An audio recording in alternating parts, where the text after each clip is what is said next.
Welcome, welcome. We are very happy and excited to welcome you all to 2022's edition of Partnering for Change event.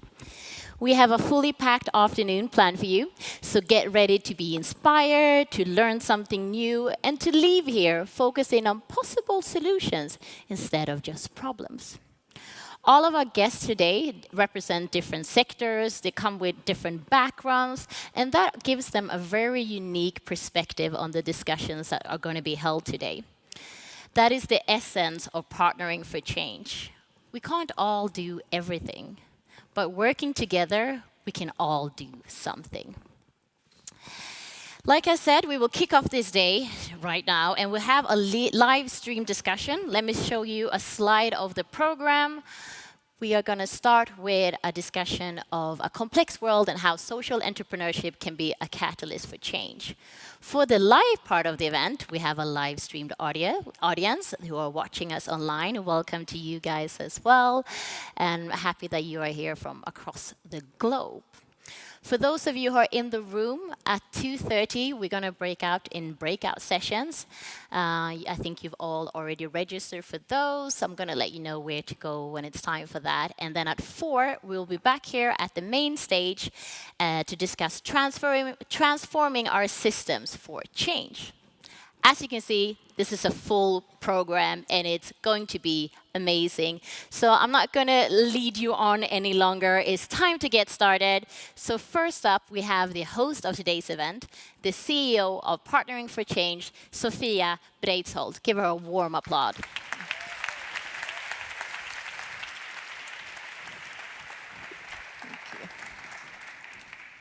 Hi, welcome everyone.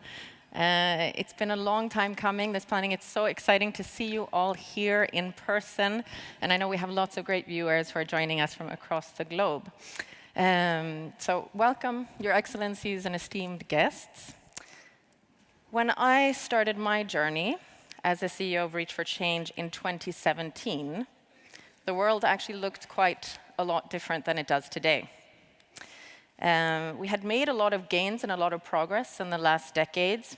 More kids than ever were enrolled in primary school. We saw significant gains in living standards. We saw significant gains in child mortality, which had been reduced. So I was feeling quite positive, actually. 5.5 years later, the world outlook today is much more uncertain. During the pandemic, the 10 richest men doubled their fortunes, while incomes fell for 99% of the population. Segregation and polarization, as we see it today, has increased, and I think we can all say today that we are facing a climate crisis that not even Greta has to tell us about. Now, crises and shocks have always been faced by mankind, but today we are facing very complex and converging crises. And they are occurring simultaneously, so that they really require immediate action. And I think a lot will be required of us as an audience, but as a society, to innovate and especially build the resilience of those who are most vulnerable. I think we're also living in a very rare and pivotal moment. We have an opportunity here. We have an opportunity to change things. And I think that action needs to speak louder than inaction at the moment. And we have a very small window in time to actually make the right choices and to redefine what it means to work together towards a common purpose. So, sometimes this enormous task really overwhelms me. But then I also think about what else has emerged these past 5 years. I think about the many examples of impact that have been created when our social entrepreneurs across the globe focus on solutions instead of challenges. I've also seen the power of community, and you all represent that today. The Reach for Change supporters across the globe, and you are many, you have really understood that it is social entrepreneurs and social innovation and the entrepreneurs and the change leaders who are living closest to the problems, who can actually help us with the best solutions for both people and planet.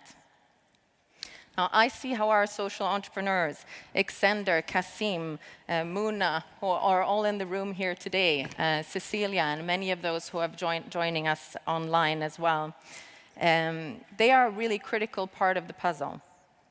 And I've also seen how applying the principles of entrepreneurship can actually be a true catalyst for change. Now, these are the types of solutions that we need to actually reinvent our systems that are quite broken today. And these are the solutions that I hope you all will be really inspired by as we discuss today. And we also know that these systems that we are in need of fixing actually cannot be fixed by one single sector alone. And that's really what the premise of Partnering for Change is about, bringing together these different sectors. Now, 5 years ago, I stood on a stage similar to this one when we organized the first Partnering for Change with actually only one single partner on board. Victor, thank you, you're still here, appreciate it. And Tele2, who was our partner then. I see an enormous strength that I stand here today with all of these partners behind me, 12 different partners from foundations, institutions, corporates, globally and in Sweden, who are actually joining us in this mission. And it is with you all in the room and these partnerships, these supporters, the social entrepreneurs that I work with every day, and the fantastic Reach for Change team and board, that I really feel that we do have an opportunity to create a purpose in an increasingly complex world. And I hope you guys will see that today as well. Thank you.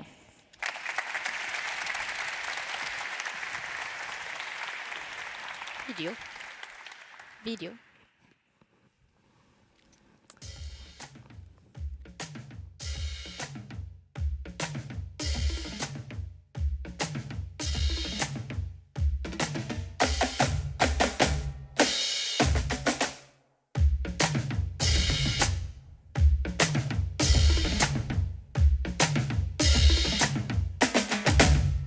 Talent is universal, but opportunity is not. We're in a phase where we are realizing, I think, just how many people we have ignored and how many voices we have ignored. I don't think we've ever had a better chance than now. With the tech revolution going on, I actually think we have a good opportunity to sort out these global challenges. We all have moments in our life that defines us.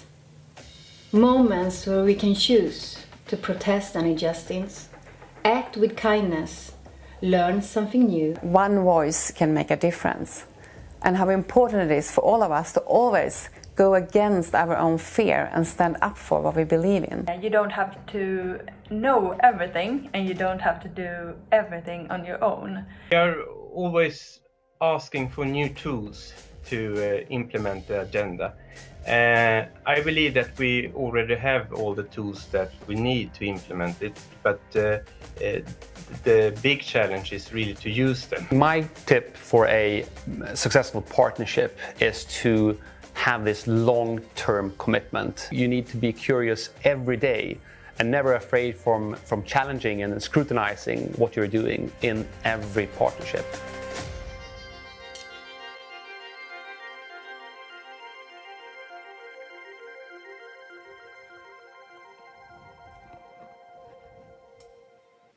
Thank you for that, and thank you, Sofia. As one of the speakers in this video said, you don't have to do everything alone. And this Partnering for Change event is part of Stockholm Impact Week and also in partnership with Stockholm Business Region. So with us on stage, I would like to invite the CEO of Invest Stockholm, Anna Gissler. Welcome up. Give her a round of applause. Don't be shy. Hi. Hi, thank you. Thank you. Just to let you know, I'm so proud that we're one of the partners, which we apparently wasn't a couple of years ago. So. Oh, amazing, amazing. Thank you for telling us that. Can you tell us why has Stockholm Impact Week been organized? Yeah, as a small part of the city of Stockholm, Invest Stockholm our mission is to facilitate meeting between entrepreneurs, investors, companies, startups, and in that moment and work to both communicate Stockholm abroad, but also, of course, make the sustainable growth within Stockholm and the broader Stockholm region This has been something that we started to think about for a year ago maybe, and we thought that Norwegian, of course, which is one of the drivers when it comes to impact, but also what happened last year when Sweden and mostly Stockholm got most VC investments into impact startups overall in Europe, not per capita, which we usually communicate because we're a small country, but we got that totally, so that absolutely got us to think about that. We need to packaging this in a better way. We've worked with sustainability many years, of course, both in the city of Stockholm, but also together with all your companies, organizations here. But we needed to change it to communicate the home of impact. And we did a report this spring. And after that, we felt that let's go for it. Let's go for 3 fully booked days crowded with people on space and epicenter here, and also connect to Norwegian, who started the week. And this has been amazing. We're on our 3rd day, and it's crowded, and it's so much energy, so much positive thinking, networking. So that's a reason. You mentioned that Stockholm got more capital, like venture capitalist investments compared to the rest of Europe. Why do you think the market looks like that in Sweden? Or in of course, last year it has been a couple of unicorns or really huge companies that have been driving the investments, of course. But we have a startup community and also a historic phase of working with sustainability. Stockholm, the city of Stockholm became the first European green capital in Europe, 2010. And since that, the Stockholm have worked with those questions. Also in the municipality, the startup segment was way many years before that, but even out from the city perspective, it started to be something that you were working with. And nowadays, we have CO2-free goals in the Nordics that are kind of same.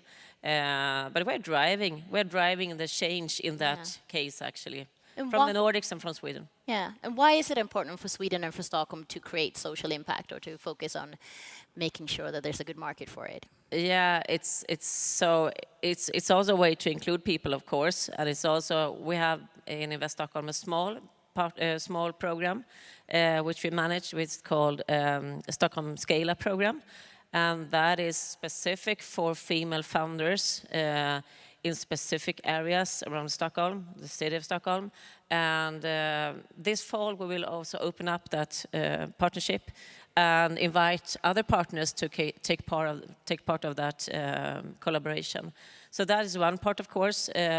We have goals and KPIs on new companies, new workplaces, and like that. And in that case, and also the inclusion moment, that is so important because it's together that we are strong. You've already touched base a little bit about this, but how can the city contribute to partnership between sectors, which is the theme of these series of events? Impact Week is one way, of course. Try to facilitate meeting between you and the audience, companies, investors, startups. We also have a mission to attract talents.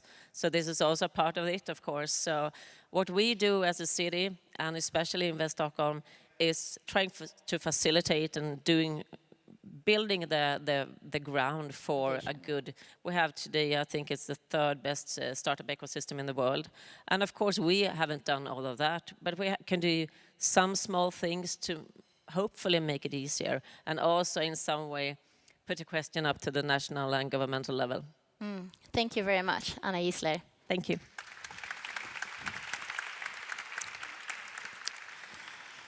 Social impact is not an easy calling, and especially when we face so many challenges. The attack on Ukraine is one situation that has affected us all on different levels. And to talk us through how we can remain hopeful, how we can create purpose, and how we can drive social impact in challenging times is Petro Darmoris, and he's joining us live from the Ukraine. Let's see if we can get him on screen here. The floor is yours, Petro. Welcome. Yeah. Thank you, Leila, for introduction. Dear ladies and gentlemen, on dear friends of Ukraine. Best greetings from Kyiv, the capital of Ukraine. It's an honor to be here, and it's a pleasure to participate in this great event, and thank you for inviting me. Actually, I would like to be brief, and I have just a couple of minutes to talk to you. And please let me devote 1 minute of my speech to devote to commemorating all the victims of the Russian war against Ukraine, to commemorate all the brutally killed children, women, and men, and all the defenders who put their lives to defend us, who live in Ukraine, and also those who live in Europe and in the whole world from the Putin's aggression. May their memory be eternal.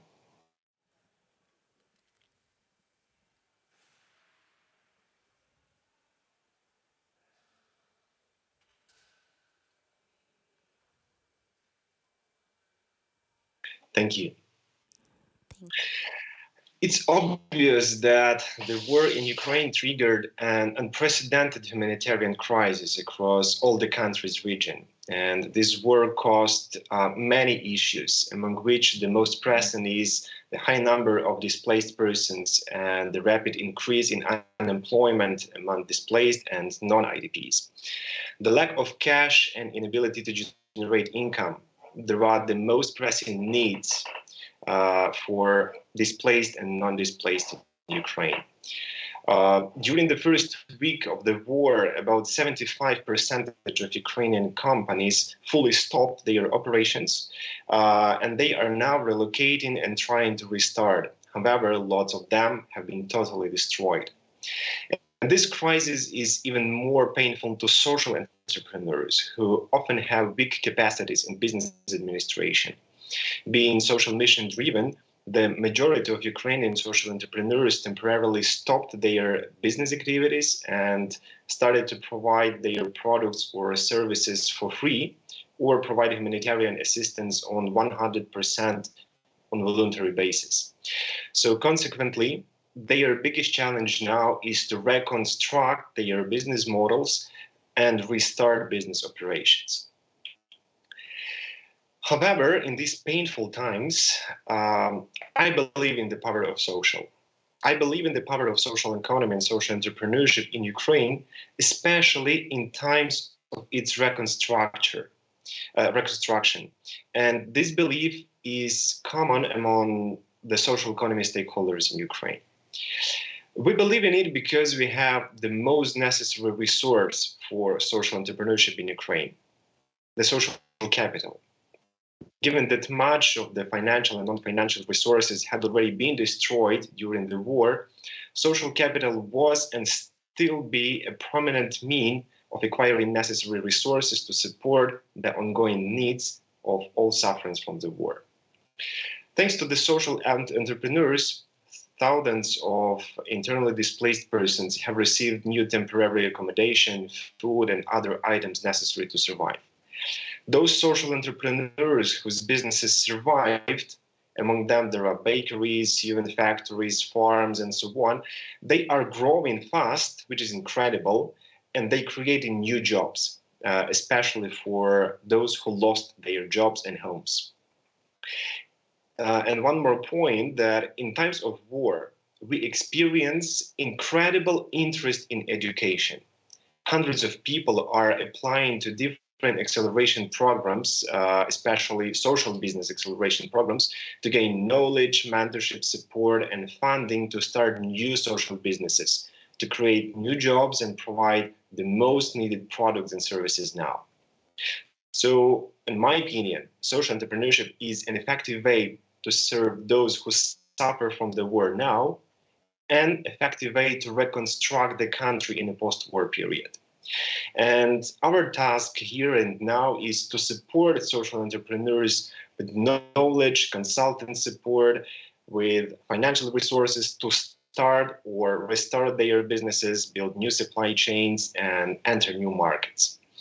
And here, to be frank, I open to any common project we can realize together, to any strategic partnership we can establish to support Ukrainian social entrepreneurs. And on behalf of all the Ukrainians, I definitely say it's a big thank you. Thank you for all the support we have received and will receive. Thank you, and stay with Ukraine.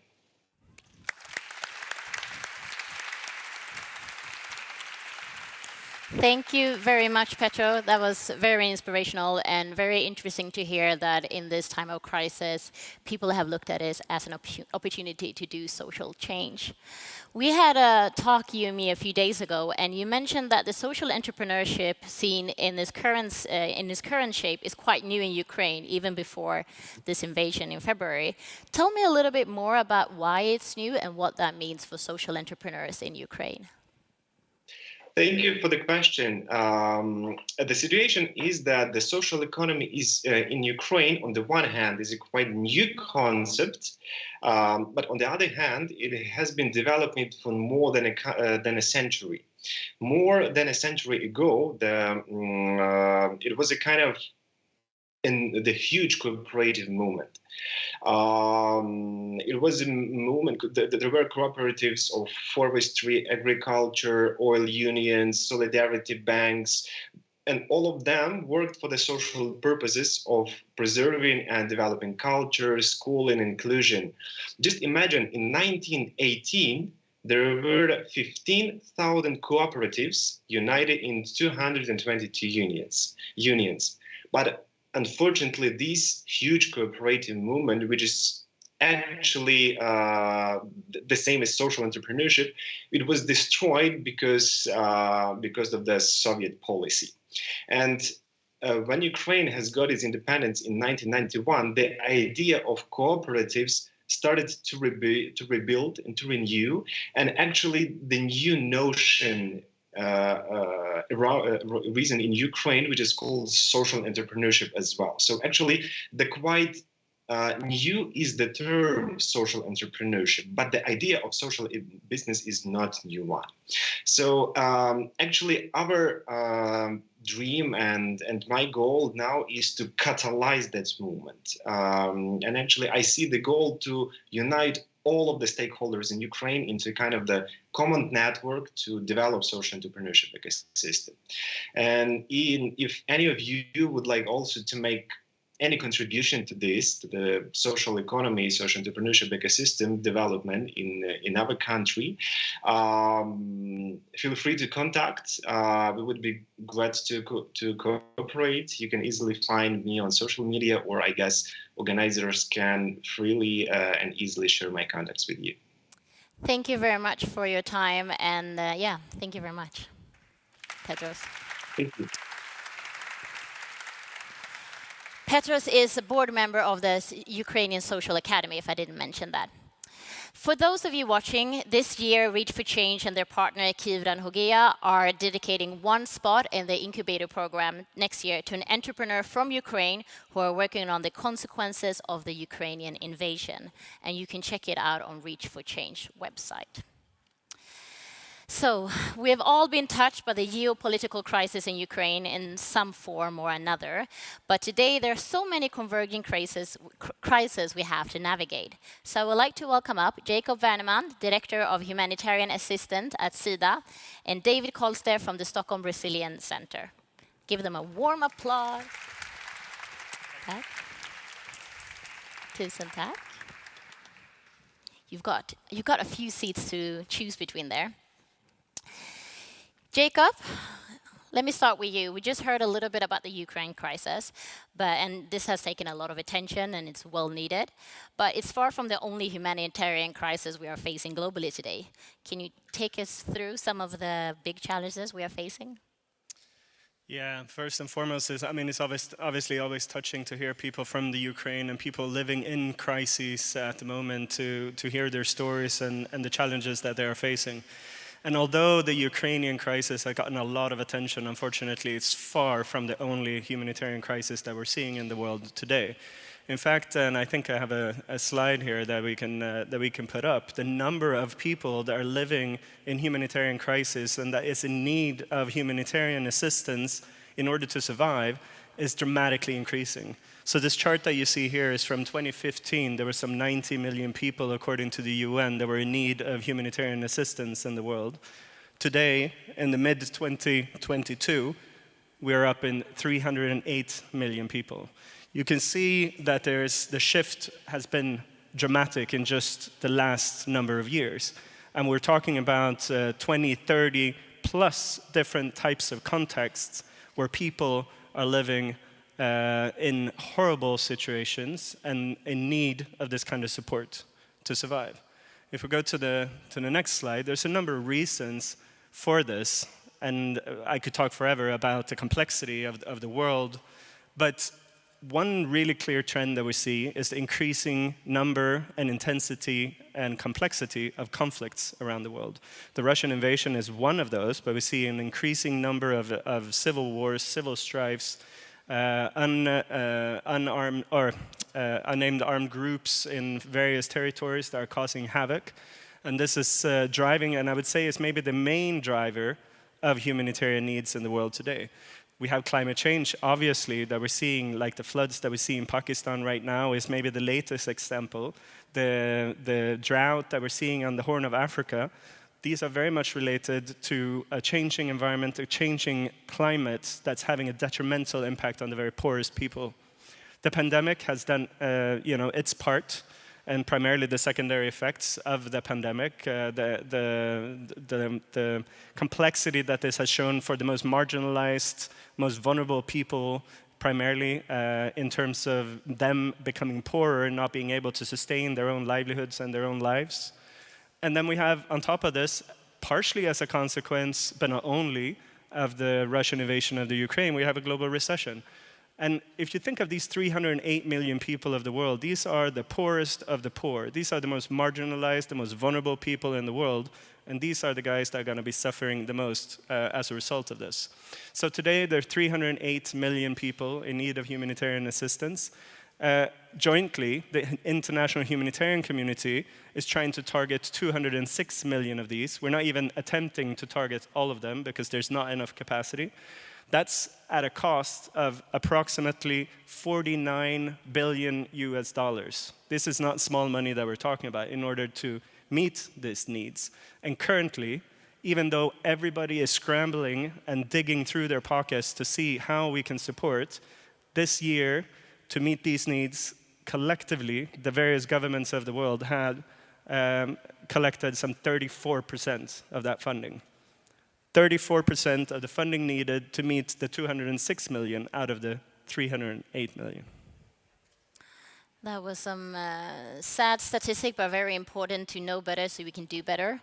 David, we mentioned some of the environmental situation, the drought in the Horn of Africa, the flooding in Pakistan. A lot of these crises are also at the same time as an environmental crisis. Can you tell us a little bit more about how it looks like in the world right now when it comes to the environmental crisis? Yeah, we are on a bumpy ride now. Besides what Jacob was just telling us about the humanitarian situation, the kind of preconditions for living good human lives and decreasing poverty, etc., is degrading very, very severely.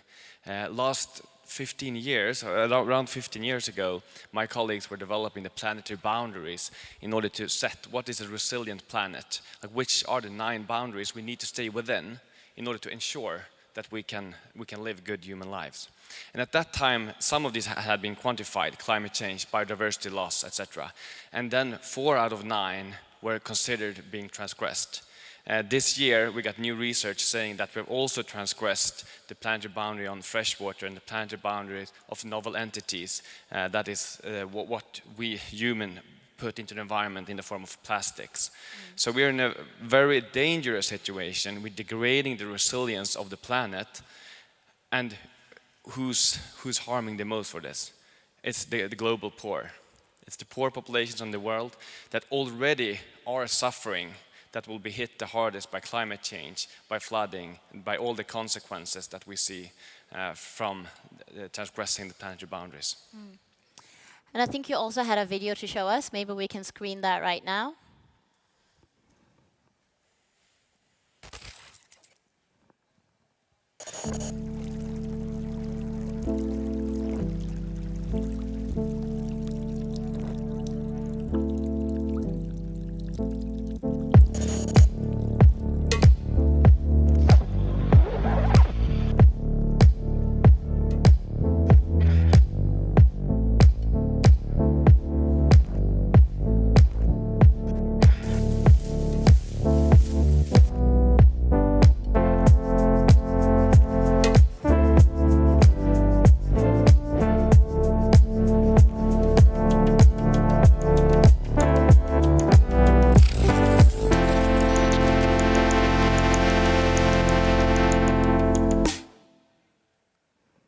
Thank you very much. Do you want to comment maybe on Earth for All? Right, so in a week's time, in the opening of the General Assembly at the UN, we are launching a new book called Earth for All. And it's an update of some research that was done 50 years ago. 50 years ago, we had a book called The Limits to Growth that was trying to predict and look at how will the world population look at in the middle of the 20th century. Between around 2000 and 2050, back then, the fear was that we are reaching a lot of planetary limits that will kick back on us. And we will see this in the form of the increasing hunger. We will see it in forms of other environmental problems that are then hitting back on the whole population of the world. In the sense that already in 1970, they were saying that in the 2020s, on top of the political agenda on the world level will be the environmental crisis. And that's really what we're seeing now. I was going to say, can you tell me what stocks to buy? Because clearly they're spot on. So obviously none of this is happening in a vacuum. It's part of like what's happening in the world, and we are heading pretty much straight into a global recession. How does that affect your work and the strategies within your work in your fields? Well, if I start, I think, as I was saying, the global recession, the impact of the global recession is going to hit the poorest the hardest. In terms of humanitarian consequences, we're going to see some of the poorest people being pushed into even deeper poverty, which are going to have detrimental effects for their opportunities to kind of for their own upkeep and might be in need of humanitarian assistance to survive. So that's one impact. The other thing is obviously the costs of responding to these humanitarian needs are also increasing. As inflation are rising, the cost for logistics, for transportation of goods, for various procurements are going to increase, and therefore the limited money that's already available is going to reach even less. And thirdly, governments and companies are going to be less likely to invest, or not invest, but to donate money to interventions to meet these humanitarian needs, because there's going to be less money to go around and other priorities are going to be dominating. So unfortunately, it's detrimental to the situation for the very poorest. And as we saw here, there's already too little money into this problem to solve it. Yeah. David? So the way we are trying to treat this, this development is very sad development since the 1970s that we're seeing when it comes to the environment, despite a lot of success when it comes to increasing human well-being across the world. Despite of the humanitarian crisis right now, we really have seen increasing number of people getting education all over the world. Health is increasing a lot all over the world, as Hans Rosling was pointing out. So we are seeing that some positive signs at the same time as we are kind of entering a very fragile era, fragile dominion. So what we are doing here in the Earth for All project, and the book that will be launched next week, written by Johan Rockström, Owen Gaffney, and others which you're maybe aware of, is that we try to use the modeling techniques back from the 1970s, update them, looking at the current situation, and instead of saying, where are we heading, which we do, but we're also looking at how can we create a giant leap? How can we create a better future that looks different? So I think that's something that academia has not done so much. We're a lot of in the domain of assessing, the planetary boundaries. Where are we now? Where are we heading? So there is a risk of this kind of doomsday talk, which I think is important, because we also need to stress that the situation is very bad. But what we're doing here is that we're showing that there are 5 different areas that require a lot of investment, a lot of change. So the 5 areas is inequality, is poverty, gender equality, energy, and food. And then we propose in this book actions on all of these. And in the global model that we created, so my background is partly as a computer modeler for this project. So we're seeing with these 5 turnarounds, we can see that we can actually reach the Paris Agreement. We can reach at least below 2 degrees at the end of the century.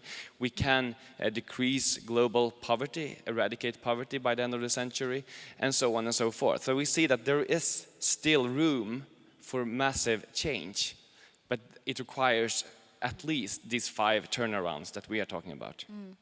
Can I just add to that? I think it's really interesting because you're mentioning the Rosling, and those of you who know Hans Rosling and his famous bubble diagram, the world is actually getting better, and we just don't really pay attention to it. And that's true for the majority of the people. However, there's a small amount of people relatively to the world's population. These are these 308 million people that I'm talking about, where the situation is getting worse. So overall, the situation is getting better for humankind, but for the most marginalized, the most vulnerable, it's getting worse. This is an equity problem. This is an equality problem, and I think exactly what you're talking about, these 5 turnarounds. So we're doing the right things in a way, but we need to do them in a different way to be able to kind of gather everybody under this umbrella of making the world a better place. And speaking of that, of doing the right thing, obviously these are global issues that demands global solutions. What current collaborations are working well and should be increased, and what is missing? Well, from my point of view, I think a lot of these things, and as you're seeing in terms of what are we pointing at, what kind of challenges are driving this development, they're all global problems, and there needs to be global solutions to this. So for me, the answer is very simple. It's multilateralism. We need to collaborate. We need to look at this from an international perspective and not from a nationalistic, egocentric type of perspective of making life better for myself or for my country only. We need to look at this, these transnational problems with a transnational lens. So therefore, what we do see in terms of humanitarian assistance or overseas development assistance is really the need and importance of global collaboration and multilateral actors to go in and step up, and for us to invest in that. Yeah, and as Jacob points out, I think it's very important to focus on the global, having the global lens, but also multilateralism is including lateralism. I mean, it's including the countries. So we really need urgent change in every country of the world. So we cannot say that, oh, another country will do this, or we are too small to make a difference. I mean, look at Greta Thunberg. Was she too small to make a difference? So I think that we all need to work together. And also looking at the Swedish situation, inequality in Sweden has been growing the last 30 years. And if you look at gender equality, the representation in the Swedish parliament has been going down of women the last 15 years, since 2006.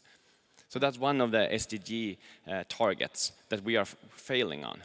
So even where we think that we are the world best in gender equality and inequality, Sweden is failing at the moment. And I think it's important to interconnect these issues, because what we are saying in Earth for All is that, yes, we're heading into environmental crisis, but in order to do something about it, we need social cohesion, we need people to cooperate, we need people to feel important, we need people to feel that they are part of society. Therefore, we really need to tackle inequality. We need to tackle gender equality in order for people to feel that, yes, we're doing this together, we're in this boat together. I also want to ask you guys a little bit about how because I feel like we're always talking about how to solve a crisis. How do we stop them from even happening? And that's a big question, but I would like to frame it as, what kind of strategies do you think are needed to build resilience into our systems and into our structures? Well, from our point of view, I think this is incredibly important. And as humanitarians, I mean, we look at we respond to these crises. Our mandate is really to save lives and alleviate suffering in the most immediate future. And as you see, in terms of the funding available, we really need to prioritize. We need to prioritize the most severe needs and the most acute situations. That being said, there's a number of people that are living on the edge of this happening. Some of them that are actually in need right now and that will not be receiving assistance. And as a consequence, the number of people in the most acute and severe need of humanitarian assistance is going to continue to grow.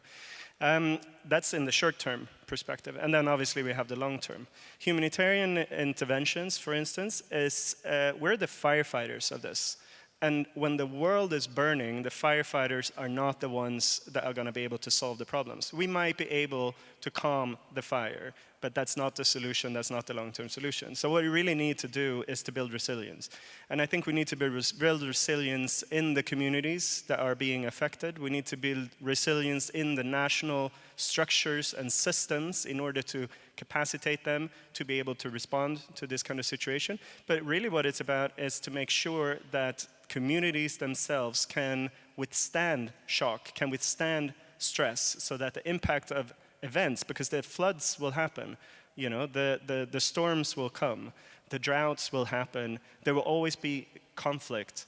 It's a matter of how you minimize the consequences of that and how you build a resilience. And from my point of view, that needs to be done at the community level and to build a community resilience. Do you agree? Yes, very much. And I think that you frame it very well to say that your humanitarian aid is treating basically the collapsed societies, the people that are really at the bottom.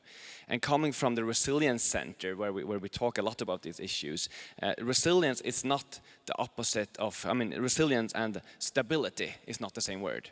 So there will be shocks, but we need societies to be able to handle them. And building resilience over time, if we look at different systems, how they have moved and when they are increasing in resilience and so on and so forth.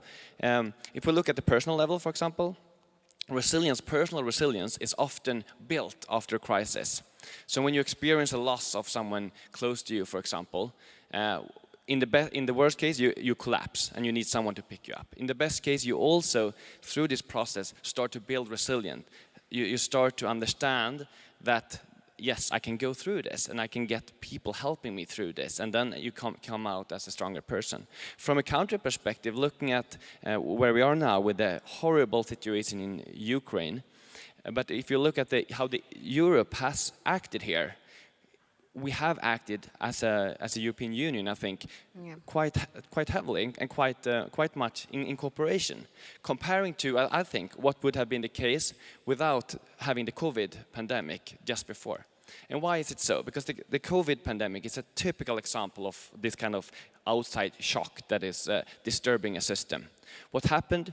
I think that a lot of borders were closed, countries were kind of started to fight between each other. But in the longer run, it helped us build resilience. It helped us realize that, yes, we need institutions in order to work together as the European Union, for example. And then when we experience this new crisis, the war in Ukraine, hopefully the EU has learned, and Europe has learned, and the world has learned to better work together. So shocks, it's kind of paradoxical how these kind of shocks are also helping to build resilience in societies and countries. It's an opportunity for learning, I hear. Exactly, and we really need to encourage learning. We need to look into that. That's a way of kind of building resilient societies, to encourage the learning from different kind of shocks. If I could just add to that, I completely agree, but at the same time, what we have learned, and I'm sorry to break it to you, the reason why we're so engaged in the Ukraine is because, and we as in Europe, is because it's in our backyard. We're afraid that this is going to affect us. I don't hear anybody talking about the conflict in Burkina Faso, because it's not necessarily affecting us. What we need to realize, and what a lesson I think we can learn from the pandemic, is that even things that happen far away from you can have a detrimental impact to your life, to your society, and to everything that happens. And therefore, we cannot isolate these kind of crises. We cannot isolate these kind of events. We need to address all of them, because if not only from a moral standpoint, that we need to help our brothers and sisters of humankind, it's also for your own sake. Because if we let this go, and we have a world where crisis is going to be, a pandemic of various types of crisis, it's going to come back and it's going to impact even us. And I think that's also an important lesson to learn from this. So droughts are going to happen, flooding is going to happen, conflict crises are going to happen. How do you look at social innovation's role in solving some of these crises? Well, I can start. I think social innovation is an incredibly powerful tool when it comes to finding innovative ways to deal with this. if you look at it from my sector's perspective, the humanitarian assistance or from development aid, well, I mean, look at the numbers. We're clearly failing. We need to think about how we're going to do this differently. This is not going to be done at the General Assembly in New York. I'm sorry. I'm confident that these thoughts of how we can do things differently, how we can partner outside the established mechanisms, institutions, or whatever that already exist, can come from various kinds of social innovation. So I think that has an extremely powerful role to play, and it starts in the community, it starts at the local level, and then it can be built upon, and it can really inspire change from the big global actors that needs to learn how to do things differently. So partnering from these kind of institutions with social innovators and those kind of initiatives can be extremely powerful and possibly what would make the difference. Act local, think global. Yes, and to add to this, I mean, going back to what we have framed as the 7 resilience principles. One is this encouraging learning in the system, and another one is encouraging diversity and promoting diversity, promoting different ways to solve a problem. Looking at the COVID pandemic as an example, different countries handle it differently. They had different kinds of strengths, different kind of weaknesses coming out. We may be better in seeing which solutions worked. And it's probably beneficial for the world that we did not all handle it the same way. And in the same way, when you look at social entrepreneurs and social businesses, they are the kind of the diversity of different ways to handle problems, different ways to tackle solutions. And I think that social entrepreneurs also have a big role in a very difficult situation. We saw our colleague here from Ukraine talking before. And I think the crisis difficulties also encourage people to find new solutions.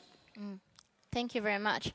We're coming up to the end of the time here, but I would like to end on a somewhat hopeful note. So I would like to ask you, what are you looking forward to? What insights do you feel like are there and moving in the right direction? What do you feel like going good?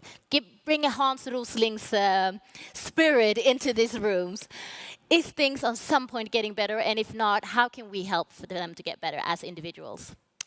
I would say the level of attention, thanks to the pandemic, thanks to Ukraine, thanks to various kind of situations like the floods, and as we're seeing all these dramatic events happening in front of our eyes, the awareness amongst people of what is going on and the need to change is apparent. This is changing. The landscape is changing, and the mindset of individuals is changing. And we see this not only amongst the communities, and I've always been impressed by communities and how strong they can be in the face of crises. But this mindset is changing even in countries and communities such as our own, which is not necessarily facing a crisis in any ways, and we're realizing that something needs to be done. And Mobilize starts from realization. So I'm hopeful that we can change this. The strength of community. Thank you. Yeah, and what we've seen, I think, in the beginning of the 2000s, like the last 20 years, is we're entering a very different world in so many ways that we did before, thanks to a lot of different new technique, thanks to social media in many ways, etc. At the moment, it has been used to polarize. It has been very difficult for the societies to handle this new force. But I think there's also a lot of room for improvement, room for from a cosmopolitan perspective, also understanding suffering very far from here, for example, because we have a global community. We're building a global community. The climate movement is one, but we also should see this as a possibility for a humanitarian movement, looking at crises all over the world, understanding that we are one. Understanding that we are one and looking at the global communities. Thank you very much. A big round of applause to Jacob and David. Yes, perfect. Another important part of the puzzle when it comes to navigating crisis and enhancing social impact is involving the public sector. We previously heard Anna speak about Stockholm as an impact city and what great things we're doing here, but we're not working alone in the world.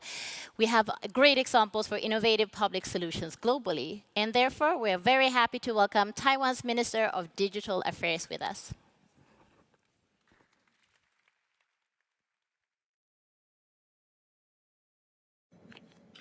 Hello everyone, I'm Audrey Tang, Taiwan's Digital Minister.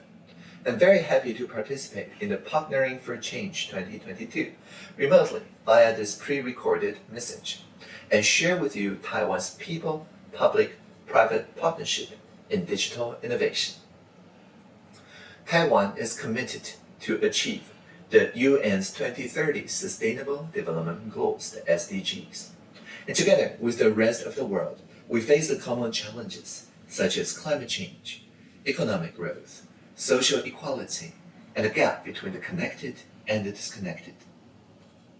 Dr. Tsai Ing-wen, President of Taiwan, mentioned in her inauguration speech on 2016, she said, previously, democracy was a confrontation of two values, but nowadays, democracy is a dialogue between many different values. I think this is exactly the core concept of implementing Sustainable Development Goals. That is to say, only by finding the common values through continuous dialogue of various different values can we truly coordinate and solve global problems in a collaborative fashion. Since 2018, we have held the Presidential Hackathon annually to implement this very concept. This Presidential Hackathon is, of course, a programming event, but it's guided by the Presidential Office and hosted by our Executive Yuan every year. With the aim of Sustainable Development Goals, it publicly solicits ideas and stimulates creativity from the public servants, but also the private sector and the social sector. The input and collaboration from everyone, combined with our open data, make up for the lack of creativity in the business-as-usual ways of working. So the proposals of the winning teams, 5 every year, they will be awarded the Presidential Award and supported by her government with the personnel, budgetary, and regulatory support in order to make substantial contributions from the smaller local experiments into this countrywide, even international systems. Now, I would like to share with you 2 innovative winning proposals from the Presidential Hackathon in the past couple years. The first one is from 2021, the winning team Haiyong Studio. The founders have long been devoted themselves to address the issues of coastal debris, and they have organized beach cleanup activities in Taiwan, contributing to the maintenance of our environment. However, after a period of time, they found that the volume of waste of garbage of various coasts in Taiwan varies greatly due to the difference of topography. Those who wish to participate in beach cleaning up activities, they're also very diverse, including CSR, that's corporate adoption, school educational activities, governmental outsourced cleanup services, private organization, or simply just community volunteers.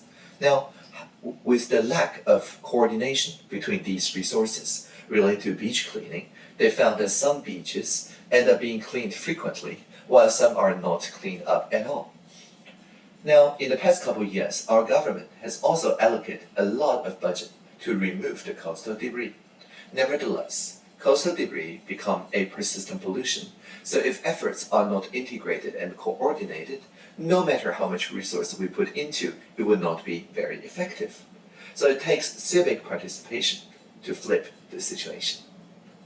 The Haiyong Studio proposed establishing a common app in the Presidential Hackathon to integrate all information related to beach cleaning, which includes, for example, equipment borrowing stations, waste disposal stops, restrooms, drinking water spots, the waste recycling plants, as well as the establishment of a reporting system of coastal mess, which also, of course, includes support from our Sea Patrol and other operators in setting up the beach cleaning service stations.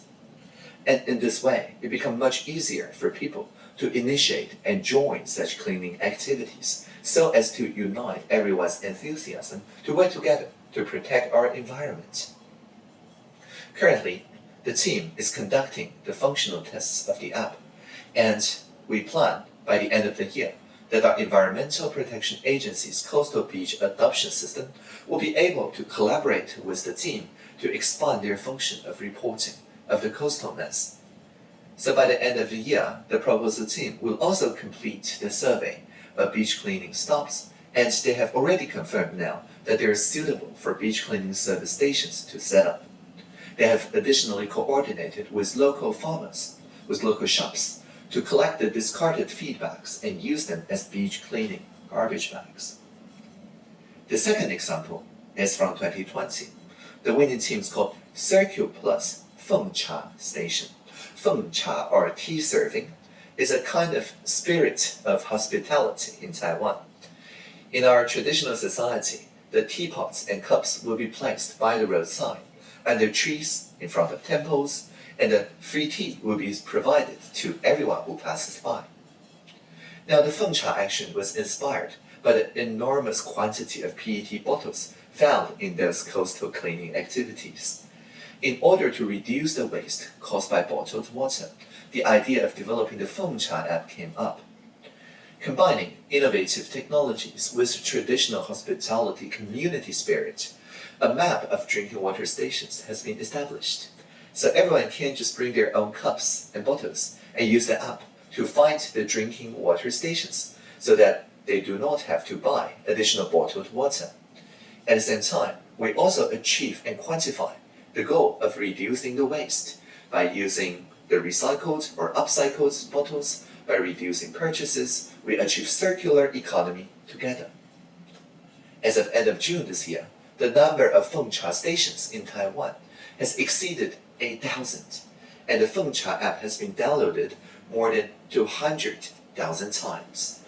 So these are just some examples of how solutions to urgent and clear problems are found through people-public-private partnerships, and digital technologies amplify those solutions through the presidential hackathon.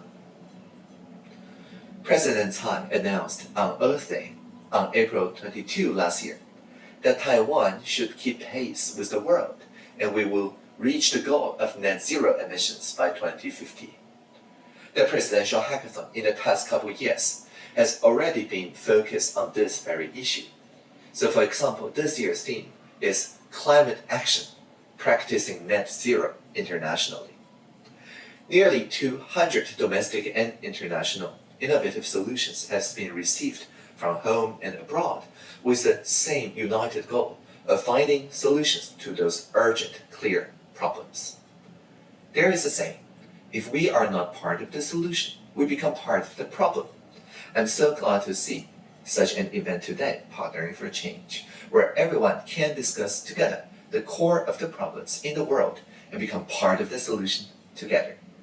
I would like to wish the forum success and everyone live long and prosper.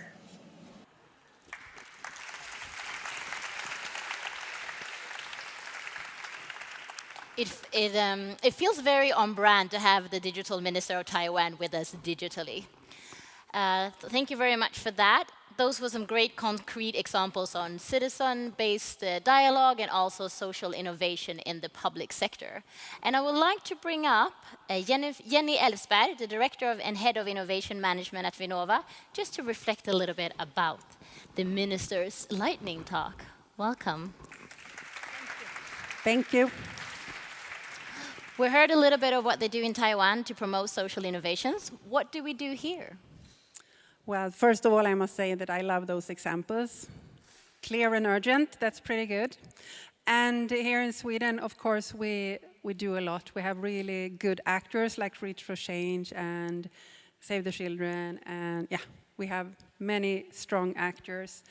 But I actually wanted to talk about a new initiative that is coming from the public funding agencies that is called Impact Innovation. It felt like it suits this audience well.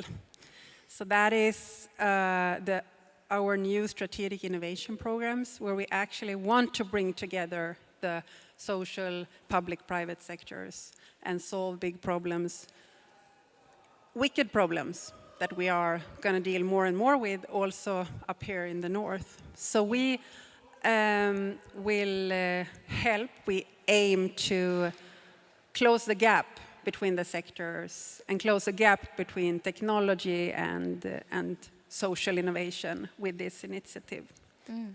That sounds great. You talked about closing the gap. So I wanted to ask you as well, what partnership between the public sector and other sectors do you have an example for?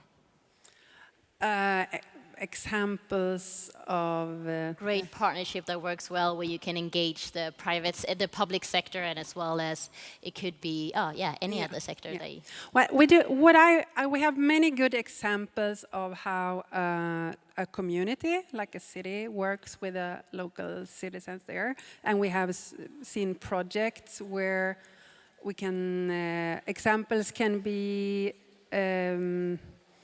I don't know. I put you on the spot there a little bit.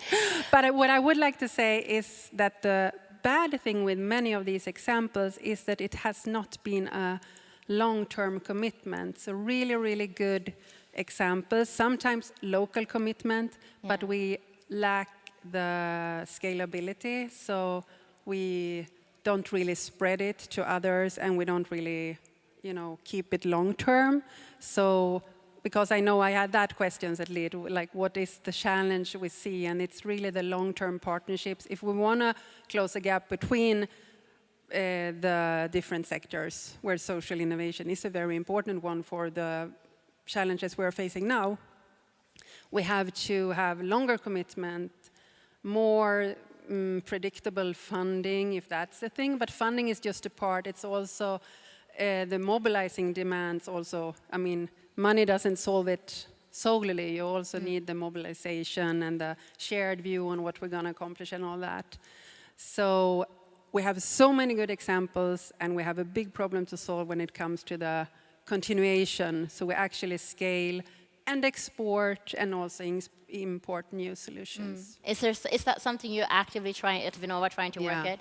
Like the longevity of the projects you're... Yeah, we are. That is one reason why the impact innovation is so needed, that we have to work harder to bring together not only a consortia of really good people having one project that they get funding for, they execute it, they report it, and they are done, but we rather need to see it as a journey where we know, of course, we want to see how the progress is, but we need to stay committed longer, and we need to understand that it is not only a consortia, because around that there is an ecosystem, there are, we need to bring in other actors, even actors that might not want to be part of the project, but actually are really part of the project because they are the ones that will use the solution or need the solution. And with the longevity, you can create even more social impact. Yeah.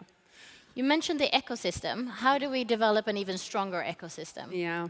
Well, isn't this one way, what you're doing now? It's a very good way, if I could say so. But I also want to say that we have to stop being sectorial in our, even, how we connect on Facebook. Like, we have to break down those barriers. We need to have social entrepreneurs talk with super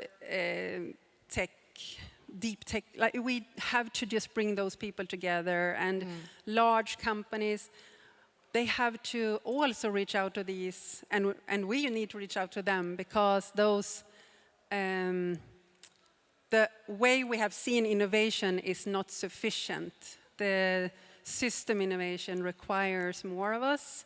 And when we start with system innovation, like which will we need it because of the wicked problems, whatever we know already for poverty and all that, but we're going to shake the system, and we're going to impact, even the impact we get from the shocks abroad or from outside, we're going to shake the system when we solve that, and then we need to bring the actors on board. And that's something, it's obvious when I say it like that, but that's not how we have defined, because we are still working with, we want to make sure we do everything correctly, legally, and all that, and then you rather box it in when the solution requires the ecosystem to expand.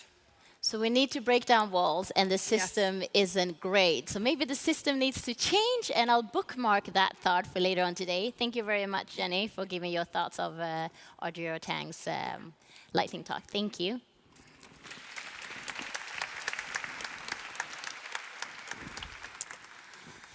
So we'll now go to a fireside chat between our CEO from Reach for Change that you saw here, Sofia Breitholtz, as well as Hedda Pahlson-Moller, CEO of Tiime, and Amma Gyampo, CEO of Scale Up Africa. Welcome to the stage.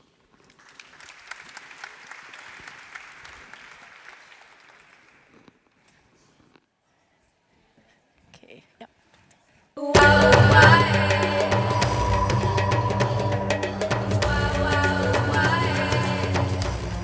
My name is Cecilia Flaka, the founder of NECA Youth Foundation. NECA Youth Foundation came into being in 2012, and we started to give a mindset to children in the rural and private communities where there seems to be no hope, where there's a lot of school dropouts, where women are not empowered to be able to be self-reliant, and they go through a lot of violence as well as their children. So we decided to change or break the cycle of violence against children and against women. We started bringing children together, giving them lessons. We bring people from various professional divides who have authority over the vices we are fighting in this underserved communities. We have been in this for the past 10 years, and the transformation we bring into these communities, you can really see. Children are keeping in school, women are able to speak forth because there's a lot of advocacy, a lot of lessons, a lot of education. We reach out to over 80,000 children, women, various communities, community leaders.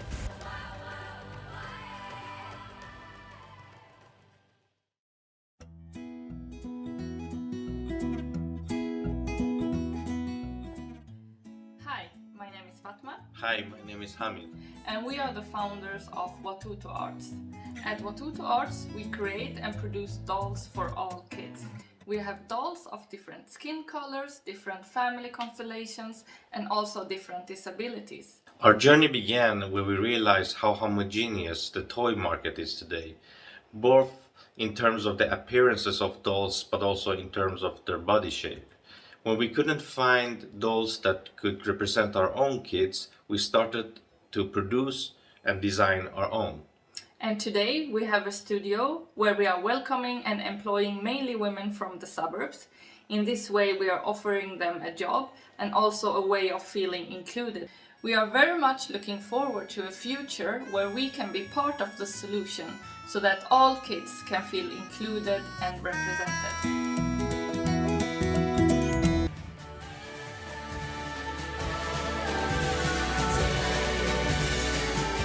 Преди 6 години имахме само идея и мечтаехме да можем да променяме обществени нагласи и предразсъдъци към хората с синдром на Даун. Ние създаваме професионални видеоклипове, в които показваме отделни моменти от живота на нашето семейство, в което се роди дъщеря ни Микаела с синдром на Даун. Показваме и нейното развитие.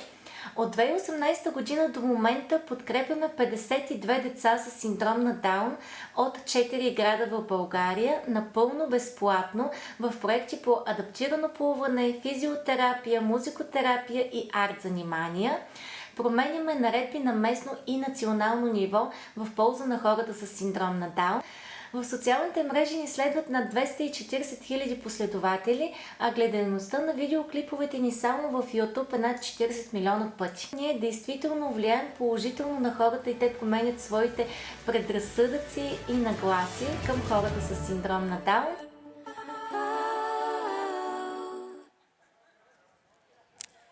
Hi Hedda, hi Amma. So nice to see you.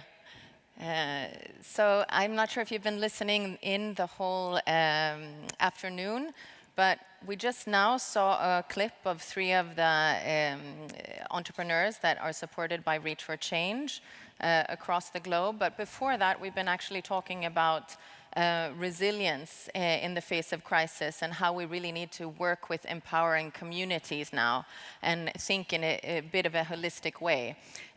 Now you two are 2 of my favorite role models. We also heard that we need gender equality to be able to sort these crises out that we have in front of us.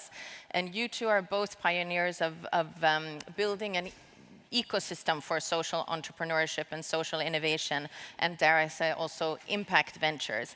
And you have been progressing with this journey. So Hedda, I want to start with you a little bit, since I know you started as a social entrepreneur yourself, and now you've moved more into kind of transforming systems. And a very important piece of the puzzle we heard this afternoon is also the money side of the equation. And that's something that you have been working with and pioneering a lot through your advisory roles and your own angel investing. Why don't you talk to us a little bit about the trends? Is there enough capital out there for these social entrepreneurs and social innovators that we are supporting? First of all, thanks so much for inviting me. I wish I could be with you in Stockholm right now. It looks like I'm sitting next to Amma, which is not quite the case, but, and I don't have a fireplace, but I've got a plant. And you look fabulous in your bright pink outfit there. It's nice to see some of the audience too, and to listen in to some of the conversations. So to answer your question, let's see here. First, to contextualize, I've spent 20 years working with entrepreneurship to build purpose into entrepreneurship, which is the core. You need to know what it is that you're trying to achieve and really believe in creating the solution for the challenge that you're addressing. So in these 20 years as a founder, as a business angel, building incubators and acceleration programs and then financing solutions, I've really ended up on the financing side. And I've even left some of the early stage investing to try to move up the value chain to make sure that there's capital available for post-entrepreneurial, post-startup, where we're talking about venture capital and private equity and even public equity. I mean, these social entrepreneurs, why not public offerings? We're going to go IPO. So to put into context, I'm looking at the ecosystem building from a long journey across watching social entrepreneurship flourishing into something now that's a term that's commonly heard. We see fantastic examples in the media. There's so much positive noise around social entrepreneurship as like the crux, the focal point of, you know, why would you build a business? Business models are there to solve problems, and we should solve real ones. So in terms of trends, I think we see this excitement, this awareness. You're asking me, is there capital? There's plenty of capital, but matching it has been a little bit difficult because as social entrepreneurship has been growing and the impact ecosystem is, you're seeing the same developments on the finance side. You see forms of blended capital from private and public institutions. You see catalytic capital that's trying to grow with requiring less returns. And I think the warning sign that I just have is it's great to see so much media attention on social entrepreneurship and the ecosystem building, but we do have to be careful because you see the backlash in some parts of the world against they're naming ESG right now, but I think we're going to see a lot of pushback and have to be careful in how we proceed, because when you're in the limelight, you get both positive and negative attention. So I have some other kind of warning notes for social entrepreneurs that we can explore later on, and I'll give it back to you, Sofia. Super. Thank you, Hedda. So Amma, I mean, I know you're super passionate about getting more capital into local entrepreneurs, especially female founders in Africa, whether it be philanthropic or other type of investment. But you're also working a lot on the talent pool. I would love for you to share some of your experiences and also maybe delve into what needs to come first also. Do we need to build the skills up and then attract the capital, or do we need the capital to be able to build the skills? How are we going to tackle this? Thanks, Sofia, and good day to everyone. Thanks so much for the invitation as well. I'm really happy to be here. And it was great to see NECA Foundation because they're one of our clients as well. So it's great to see them featured in the video just now. But yeah, I mean, talent is a huge piece of the puzzle. I mean, we need to build up our local expertise and technical capacity. That needs capital. I mean, we have a lot of funding thrown around for social entrepreneurship, as we just talked about, but it's really about the chicken and egg situation that we're in. You know, you need to build capacity. You know, banks want to lend, you know, investors want to invest, but the local capacity is just isn't there. You know, we've got a long way to go to bridge that gap, and that needs capital. That needs philanthropic capital. We need to look at models like venture philanthropy, where we can bridge the gap between philanthropy and impact.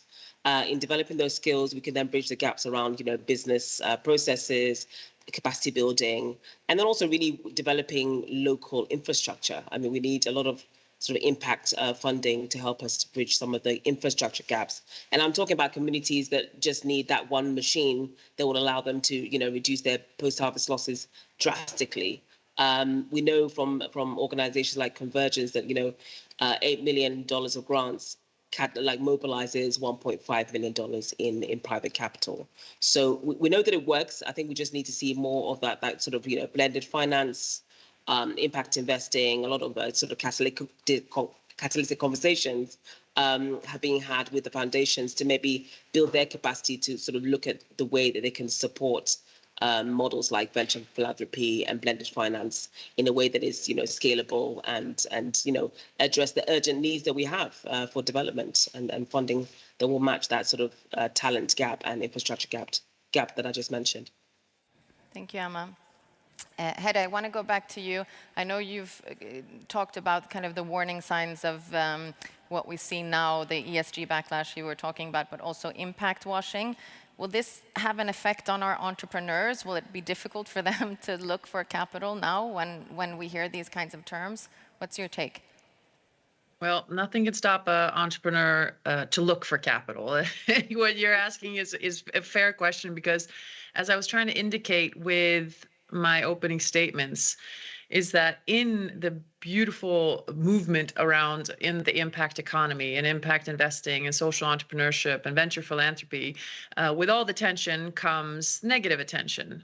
So let's explore a little bit what impact washing will mean for our sector.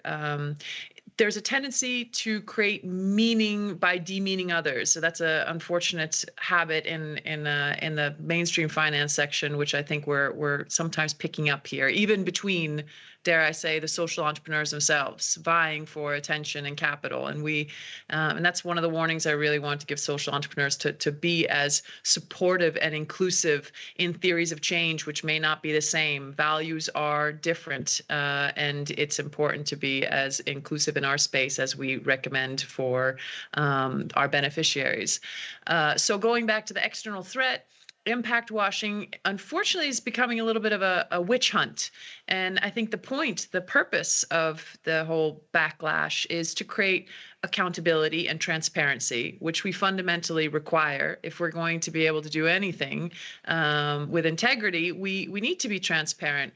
My concern with the impact washing and greenwashing hysteria is that there's lots of organizations and well-intentioned people who are getting penalized for being on a journey and for taking incremental steps. And as we know, change takes time, and values shifting, especially if you're when you're a social entrepreneur, you control your organization, you take a larger structure, and it takes time sometimes to move the needle and the culture.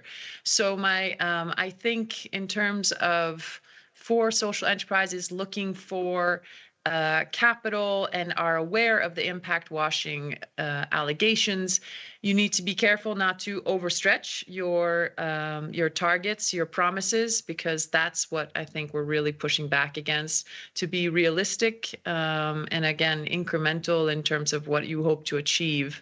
Dream, vision, as big as possible, but in terms of delivering on reasonable, practical, implementable steps, measuring that and being as transparent as possible. That's the only way you can counter the concerns that we're going to see from anybody providing capital to an impact entrepreneur. Thank you, Hedda. So also thanks for that. Some good tips for our audience, social entrepreneurs there as well, in terms of measuring your impact, which is something that Reach for Change talks about quite a lot. I want to take it back to you. I mean, you've worked with so many social entrepreneurs in terms of giving them tips and ideas into how they scale their business. As you were talking about, not everybody has to be a moonshot. Maybe it's enough for those who get, a little bit of investment, whether it be grants or others, and are able to, double down their size and their impact.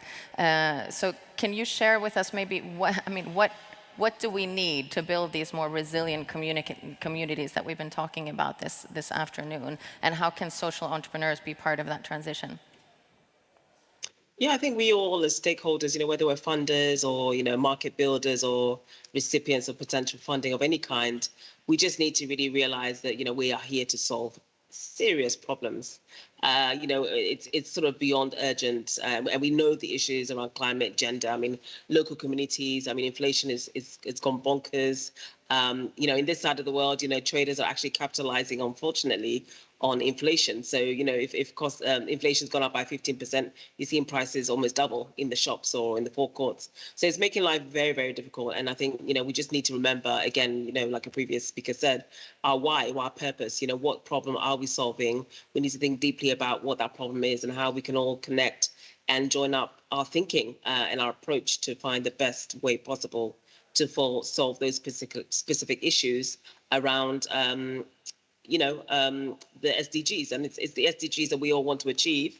We're very far off with COVID. I mean, some of our plans are being shot to shreds, but it's really about connecting the dots with the funding situation, those in between intermediaries linking up to communities and the problems that we're solving, and those who are delivering the solutions, i.e. the social entrepreneurs that we're here to help. So I think connecting, creating spaces as funders, especially for some experimentation as well. I think we need to really shake things up in terms of our approach.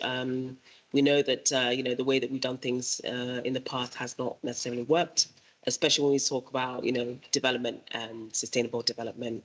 We definitely need some urgent space and attention and resources for experimental models that can really move the needle in supporting our social enterprises. Great. Thank you to you guys, Hedda and Amma. I think connection has been a great theme of this also. So we're really happy that you joined us today. Thank you. Thanks, Sofia.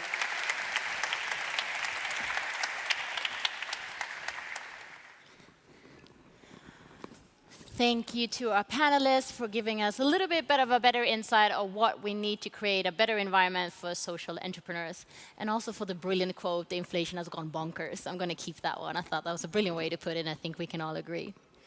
We are lucky to be joined by one of Reach for Change social entrepreneurs today. Those of you who are in Stockholm or more in the room will have seen him during lunch and our Reach for Change launch of the photo exhibition. And if you're in Stockholm and you haven't seen it, because maybe you're online, it will be shown in Kungsträdgården as well for about 2 weeks, if I remember correctly. But I would like you to give a warm welcome of applause to Kasim Naguere.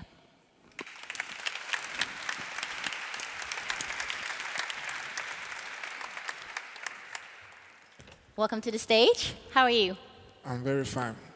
Thank you. Great. Thank you for inviting me here. Thank you for being here. You've been part of Reach for Change for about 3 years, the program. Can you tell us a little bit about your journey and also what you do for those who don't know? Absolutely. But first, I have to say what a wonderful event. And I'm not just talking about the wonderful pictures of us hanging on the walls here. Yeah, no, it has been a blast, actually.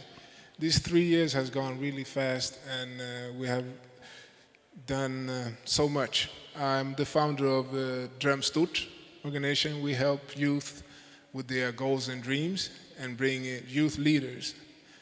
And ever since I started Reach for Change, we have now gone from 1 youth center to 3 youth centers. And we have now like 6 employees. And it's ever since I started, I want to work with Dröm Stort.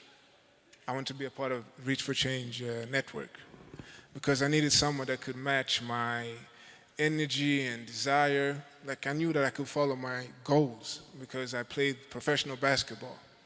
So I needed some partner that could make me strive even further.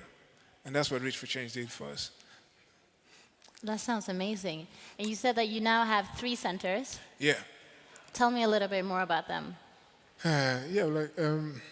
On these centers that we help kids with their homework and their jobs. No, not jobs. We help them to search and look for jobs. And also they can also come to dance, work out, play ping pong, and if you have a meaningful free time. But our core thing is that we try to engage the ones that don't easily go to homework to study. We reach out to those that need a little bit of push. So we have fun activities to make them come to our homework. We provide them with pizzas so that they can come. Yeah. And we have heard previously today on stage the importance of community, and it feels like that's kind of what you're creating here, a community. Yeah. And if I know correctly here, you've got somebody with you today that's part of your program. Would you like to introduce her? Yeah, we have a wonderful girl that's been part of Drömstort program for a long time. That helped a lot of kids during like summers with their dance classes and so. But she also had her own dreams, and she's super what she does. Her name is Adji, and she will be coming up here on stage to perform. So I want you to give the warmest round of applause for Adji.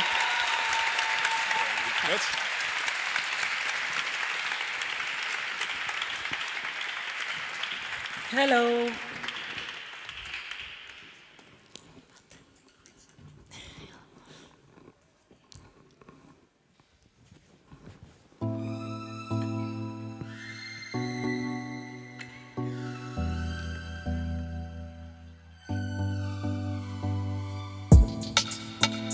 Om ni bara visste vad som hände, om ni bara kunde gå i mina skor.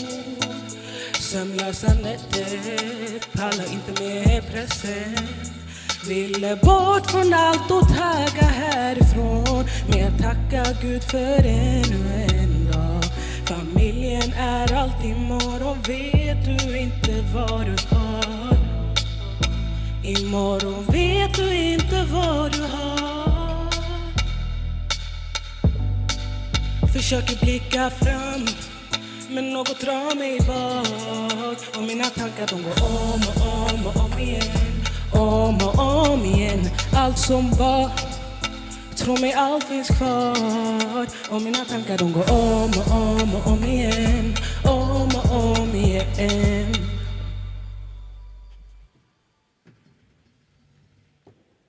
Thank you guys.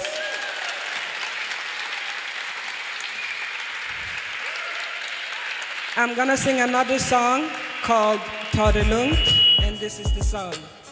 Can everybody clap for me?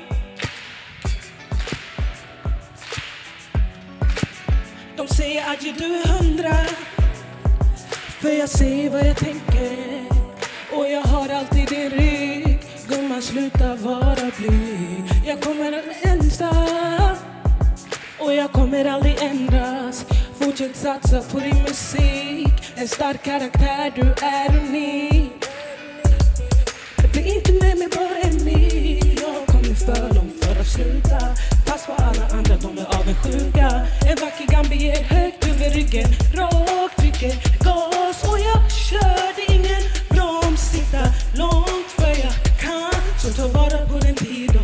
Lilla Adji, ta det lugnt, ta det lugnt, ta det lugnt. Du motherfucking stad, du vet det. Dina känslor drar dig bak och jag ser det. Girl, ta det lugnt, lita på mig, du är tung. Du är tung, du är tung. Framtiden den är ljus och du vet det.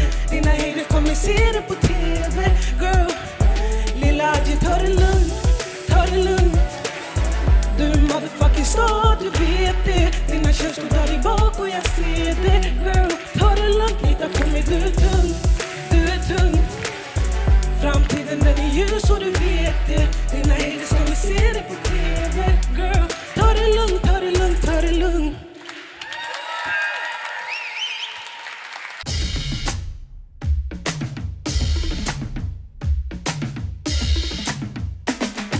Welcome back, everyone. I really hope you enjoyed your breakout sessions. And I also hope you enjoyed the fika. I know that I did. I gave you a little short introduction to Jalla Rinkeby that provided the fika. And I also mentioned that it's Electrolux Food Foundation that sponsored them. But just to tell us a little bit more about Jalla Rinkeby and the important work they do, I would like to invite up Ingrid Melsteg, that's head of the Electrolux Food Foundation.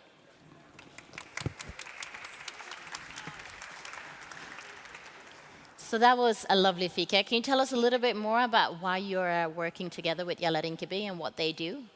Absolutely. So we're so happy that they were able to come here. This was the biggest catering they have ever done. Big applause for that. And what we do with them is that we train them. We train these immigrant women in sustainable cooking. It's a program called Like a Chef. And the Food Foundation and partners, we do this in 8 places around the world, including Ukrainian women who have had to move to Poland. We've trained them so they can get a job in their new country. We train women in Cairo and in several places in Brazil, people who are vulnerable for various reasons. So we support people to get a new chance in life and get a job. And we've done so with 900 people so far, so 900 lives. Thank you. A big applaud for 900 lives. Thank you very much for that. Thank you.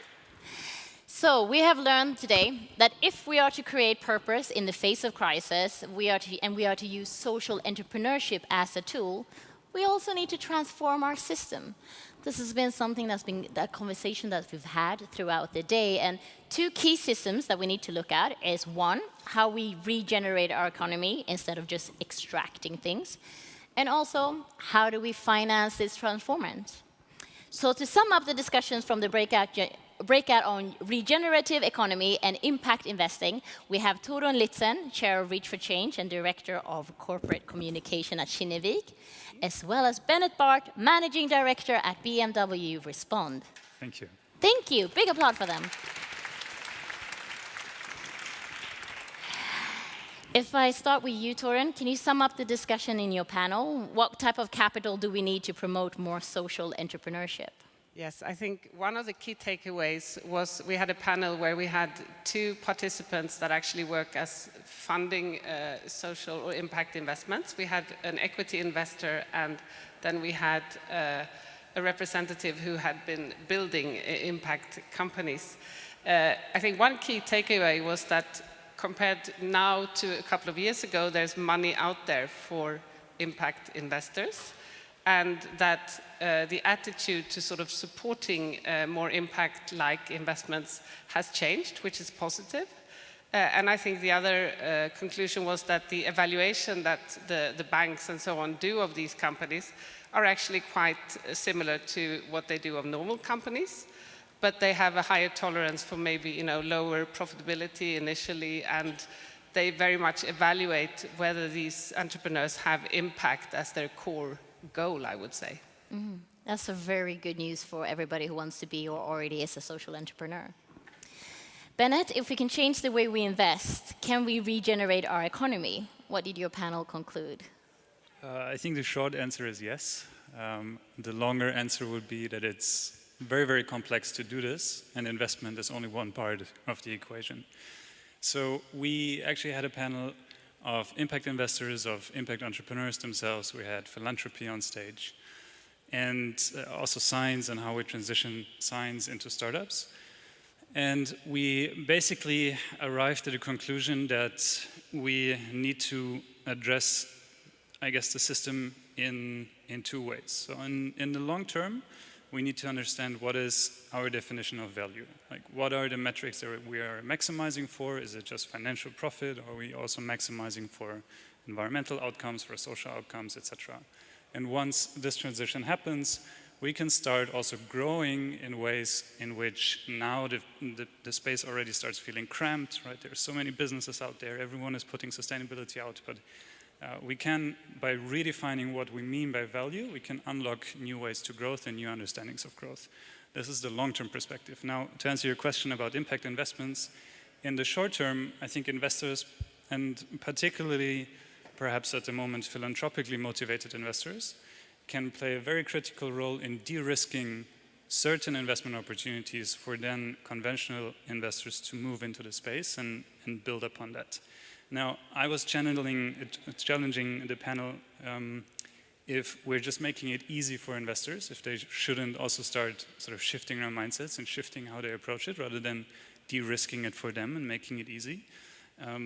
And this is definitely something that should happen in the mid to long term. But for now, I think any euro that is moving to this space and any investor that is addressing significant environmental, social, or societal challenges is a good investor, and it's good money, and it's money that we can put to use in very meaningful ways. So the answer is yes. But in the long term, it is, also in the short term, but particularly in the long term, it's an incredibly complex challenge to shift the entire system to a new value set. Thank you very much. Thank you both of you for having your breakout session and for giving us a little bit of insight who didn't have the chance to follow. Thank you. It's time for us to listen to 2 lightning talks that will talk us through how we can use blockchain for good and also how we can transform our food systems. So first, I would like to introduce Zara Zamani to the stage. Yep. I'll have this one. Yeah. All right. No worries. So hi. I want to start my very, very short talk with a question. How many people here support child labor? Okay. So we don't have any. I'll ask other questions. How many people here like chocolates? Perfect. And how many people here have smartphones? Then you all support child labor. I'm sorry. You just don't know it because it's not transparent to you, right? 1 in every 10 child in the world is involved with child labor. And 71% of these children work in cocoa farms. And all the batteries of your smartphones have cobalt. And that's mined by children. So in a way, child labor is supporting our life.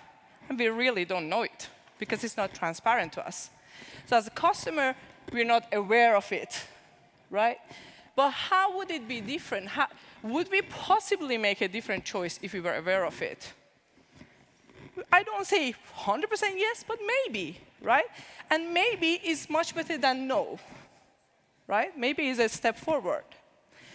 So now we know the pain of child labor, which is very close to my heart because I was born in a small, poor town in South Iran. I wasn't a child laborer, but I have seen it, right? I've seen it, and I know how I have to make a lot of difficult choices and go through a lot of difficulties to be standing here where I am. A lot of things that are not transparent to the rest of you here in other parts of the world, right? So what is now, look at blockchain technology. I have to run in this speech, right? It's very short. So blockchain technology is a distributed, decentralized ledger technology, but what does it even mean? So blockchain technology can actually attack this problem of child labor in 2 different ways. One is to look at the problem, try to find a solution for this problem, and that is by creating a trackable, traceable, immutable supply chain of chocolate or batteries of the phones or whatever the asset or the product or it is that there is a child labor involved with it. So it's transparent for us as the customers and consumers. It's transparent for investors. What are they investing in? What are we buying? Is there a child labor involved in the product that I'm buying, in the food that I'm buying, or is it not? So that's one way that blockchain can attack this problem. But one other way that is actually my favorite way is to attack the root cause of it, which is poverty. Poverty is the root cause of child labor. Children work because they need to, right? And that poverty is attacked by blockchain by creating inclusion in financial industry, creating job opportunities, creating innovative business models that you can actually generate income from what today you give away for free, which is your data, right? Today you give away your data free to use services like social media, whereas in Web3, by using blockchain, you're actually going to make money. You're going to be part of that economy that is created. And once you're part of that economy, no matter where in the world, you're attacking the root cause, which is the poverty. And eventually, the child labor and similar solutions, likewise problems, will will go away. So these are two different ways of how blockchain are attacking this problem. But one last thing is, a lot of us think blockchain is not sustainable because blockchain uses a lot of energy, right? And that is a very common understanding. I have to tell you that's not true. At least not anymore, right? There are, of course, blockchain protocols that use a lot of energy. But there are many, many green protocols as well, like Chromia. Chromia is the blockchain platform that is created by ChromaWay, the company I come from.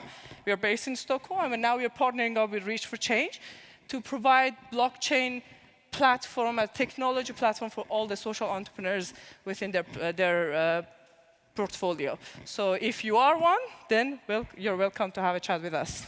Thank you.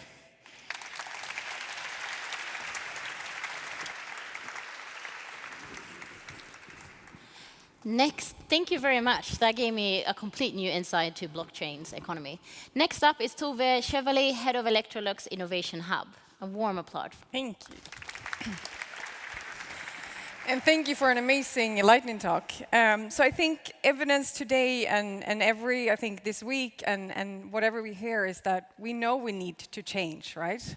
Most of us, anyway. And I think, we hear the talk of making these big leaps. We need to disrupt, we need to transform. But the problem is, and I think today we hear it so much, that it's too little, too late. So I think we need to change the conversation, as this is so important today, from the why and that we need to change into how do we change. That's the frustration we all feel. So I wanted to open the door a little bit to a big company and how we're transforming as Electrolux and how we're changing from having sustainability targets to actually sustainability actions. So I wanted to share 3 things that we do to make that change or enable it. So the first one is that we want to move from, I think we have to move from a sustainability strategy to a sustainable business strategy. Putting the responsibility of sustainability in our future in one department, one team, or a specific report is not enough. Sustainability is, of course, all of our responsibility and needs to be treated that way. At Electrolux, when we made the move from having a sustainability strategy to having sustainability within the core of our business targets and our innovation targets, things started to happen. Because it cannot be one department, one document.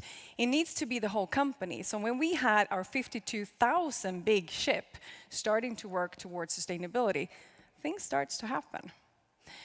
The other thing that we do is that I think we have to keep people accountable much more, but we also need to be humble to the challenge. Our world is under so much pressure today, but our governments, companies, people, you and me, are not accountable as much as we should be, right? But if I'm doing something wrong and I don't feel the burn from that, or I don't get incentivized to do the right thing, how do I know that I should do this, or why should I care? So by putting sustainability at the core of business instead of having separate, that gave us focus, right? But then by incentivizing our employees and also holding ourselves and our employees accountable, that made a huge difference. Because then when we did that as a big company, we empowered people to actually make those leaps that we so desperately need. But I think also another thing before we talk about accountability, I think also, as I think someone else said today, we need to be humble to the challenge we put in front of them. Because our companies, our organizations, our families are made out of people, not these emotionless employees, right? So even though employees, they love transformation, people hate change, right? So we need to be humble and say, yes, as a leader, I know what challenge and what leaps I need to make. But we also need to be humble and tell our employees that it's okay with small changes. Because as someone else said today, incremental change is fantastic, as long as we move towards the right direction, right? So, and the last thing that I wanted to share is that in a crisis can accelerate change, but leading with hope makes it stick. So I think we all feel right now, right, that we shouldn't get this massive crisis that we're going through go to waste, right? As someone said, we're going through the biggest kind of storm right now with COVID-19 hitting climate crisis, hitting food shortage, hitting inflation, hitting war, hitting human suffering. All of these challenges are tough as they are, but putting them together, I think they feel almost ungraspable. So I think that's why we need to look at crisis as an opportunity to focus, to zoom in and really kind of do the biggest thing that we can do. And at Electrolux, when COVID-19 happened, I think all our machines, and as with everyone else, almost stopped. And we had to refocus, and we had to put all our energy in to get that company heartbeat going again. But you know what was interesting too? In a big company, we suffer and we feel it's really, really hard to get those transformative programs going. But all of a sudden, in a crisis, with no money, no people, we got all those transformation programs going. Right? So crisis can make us do things that are extraordinary. But what research tells us is that even though you can survive a crisis by accelerating transformation, to thrive after a crisis, you need to gather your company, your people, your family around something bigger, around a mission or a vision to believe in, hope. Because what happened at Electrolux, that we got all these things going, but then after a while, fear hit us. And we had a lot of employees that asked, like, when will COVID end? How will this end? And if it ends, what happens to me, to us? So we need to rethink. So we actually made that moment to stop, and we gathered around and we talked about what does this mean for us. But we also put in change makers of today, so a lot of people that are here. We also put in change makers of tomorrow, so the youth. And we together asked ourselves, what is the future we want to create? Instead of getting stuck in that fear, what are the products and solutions we should drive? Instead of talking about the products we shouldn't drive. That made us reflect and look at the world very different. And that vision of a different food system that we want to create is at the core of our business and innovation strategy today.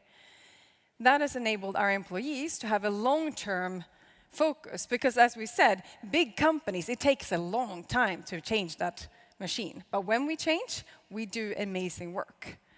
But it also gave our people hope to look at something different. So even though sometimes it can feel the big corporation, big brands, it takes time, we do a lot of big steps. So a few of those things are these ones, that we do are accelerating through these crises, but we are leading with hope, that we hold people accountable, but we're also humble to the people and the people that work in our companies. And the biggest part that we're doing is that we need to change from sustainability strategies, looking at it in a silo, and putting it into our business strategy and making them sustainable strategies. Thank you.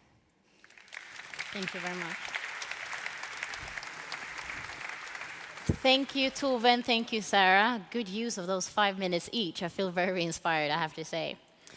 We're now going to move on to our Nordic Talk panel. We know that if we need to build resilience and transform our systems, are we having the right skill set today, or do we need to change the skill set to the next generation? To explore this, we will listen to a panel that is sponsored by the Nordic Council of Ministers and is part of its Nordic Talk series. So I would like to start with a short film just to introduce the Nordic Talk concept.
Let me introduce our panelist, Fadi Barakat. He's Business Development Manager at Malmö City. Michelle Ndebele. She's the Senior Play and Health Specialist at Lego Foundation. Binette Seck, Concept Leader and Co-founder of Changers Tech. And Caroline Stjernstedt Salblom, Partner at the Inner Foundation. Okay. Welcome, welcome. This session, or this panel is called Future-Proofing Our Societies, the Skills of Tomorrow. And I'm so happy that you all are here, first of all. Thank you very much for joining us. To give the audience an understanding on who you are and what you strive to achieve, I would like to start with the question, what motivates you? Great. Well, thank you very much for having me and for having me on this esteemed panel.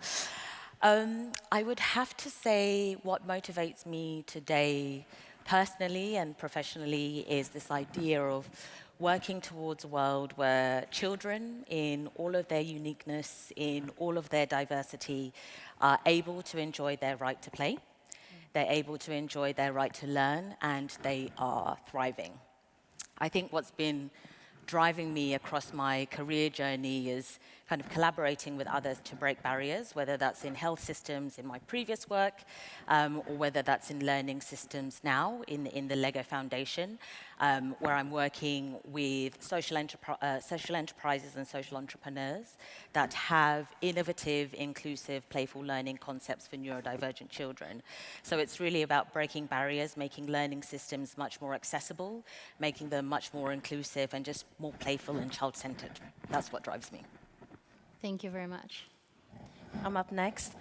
The thing is that the thing that motivates me is I want to be the last one in my generation facing limitations, such as not having a role model, a real role model, a person I can relate to, not having the network that I need in order to get a job or opportunities or become the entrepreneur that I want to become.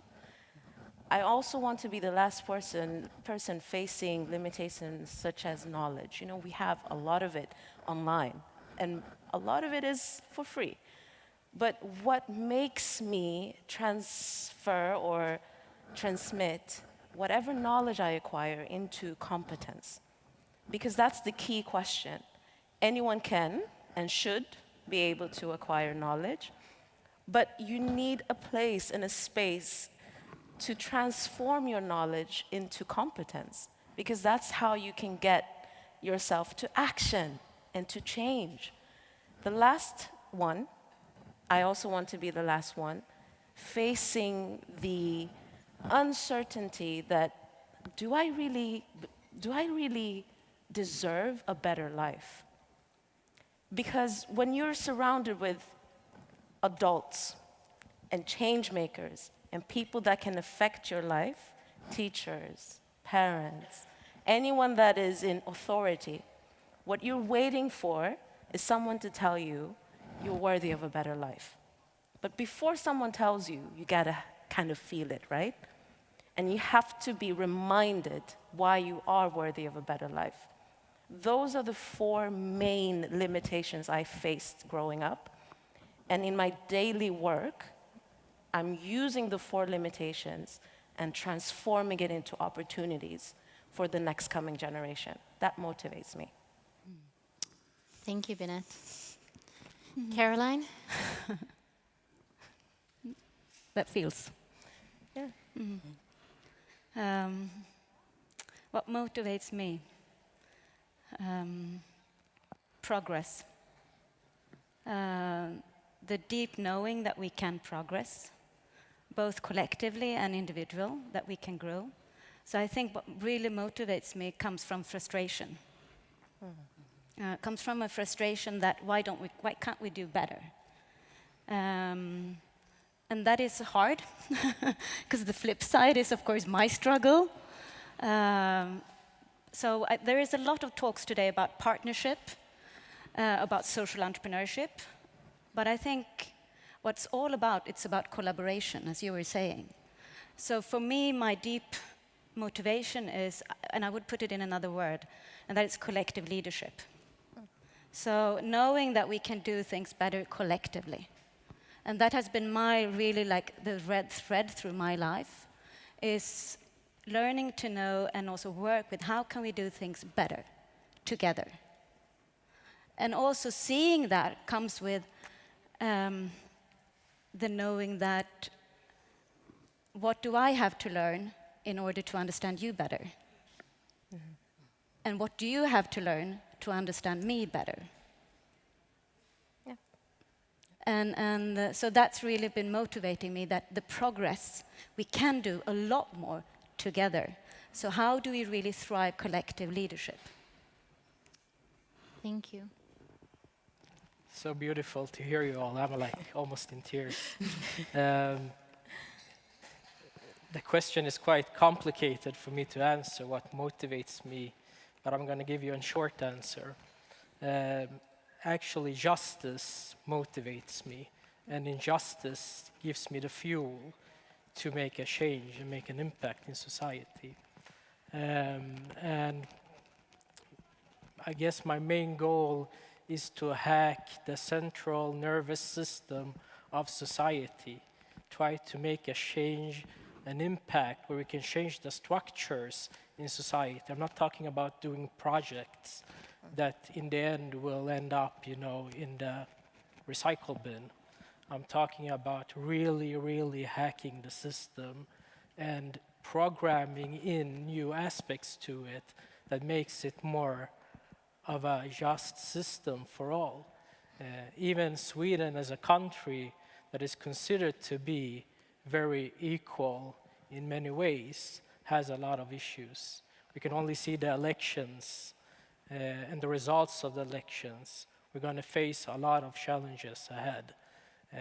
And I believe that we all need to hack the system in that way. So I'm a little bit rebellious. It sounds good. Thank you for giving us a little bit of background of what motivates you, and also from the different sectors you're in. You're all sitting on very unique perspectives, which brings me to my next question. From your perspective, what are the key skills of tomorrow? I'll start. It's the holistic skills. So it's the social skills, your creativity, communication, the social emotional skills that children need in order to be able to develop into capable, confident young people that are ready to take on the challenges that adulthood can throw at you. And we've seen through research that the best way and the most natural way that children learn is through play. And that goes for learning how to get on with others or learning how to regulate one's emotions. So as we work to ensure all children have a fair chance to learn, we also need to make sure that when they leave school or other learning environments, yes, they're leaving with their literacy and numeracy skills, but they're also leaving with a full social and emotional toolkit that can help nurture a resilient, a more adaptable generation for our complex world. Thank you very much. Binette? I mean, in order to just answer that kind of question, you kind of have to look into the future. And how many of us know what the future brings? We don't know. But we do know history, and we do know the tendencies that we have today. I see, because I'm in the field of technology, it's not an industry. It's within every single industry. So it has to do with going back to the details of who we are. We're serving people still, and I think that will still be part of the future. I hope so. We are in needs of products and services, but we are also in higher need of each other more now than ever. So the skills of tomorrow are linked, it's intertwined with what we think are the future behaviors. 90% of the world's jobs will be ICT related. It's information communication technology. It's not the Swedish jobs, it's the world's jobs. Because whatever we do and create in Sweden can affect the world, and whatever we create on the other side of the world will affect us. So having the demographics of countries where a lot of people are under the age of 20 or 25 even, how will that affect the way we create products and services? One of the key skills, apart from understanding what technology has for us, is to be brave and to be curious enough to acquire another skill, which is continuous learning. It's never too late to learn, and it should never be too late to relearn.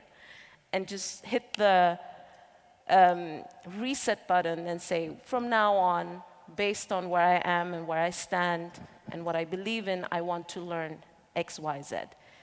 The third one is being open enough to create and be part of an ecosystem. There's no way we can be part of a global society even if we keep creating products and services in silos. We're creating a service for youth through teachers. But teachers are lacking role models, real role models. They're lacking network. They're not lacking the knowledge of tomorrow. They're also questioning, how do I tell my kids or my youngsters that they too deserve a better life? So if the same 4 limitations exist in many, many more dimensions than just youth or me, then by creating the ecosystem, we can fill in the gaps. I think that's the key. Thank you. Same question there. What are the key skills of tomorrow from your perspective? Yeah, the key skills for tomorrow. The Electrolux Foundation, together with 29K and a communication agency called New Division, has actually looked at those and looked at, what are the skills that we need in order to grow and transform. And of course, many of the skills that you said here, courage, openness, compassion, all of these things are skills that most people would say, yeah, we need them. But what are they actually? What do they do? And how do we learn them?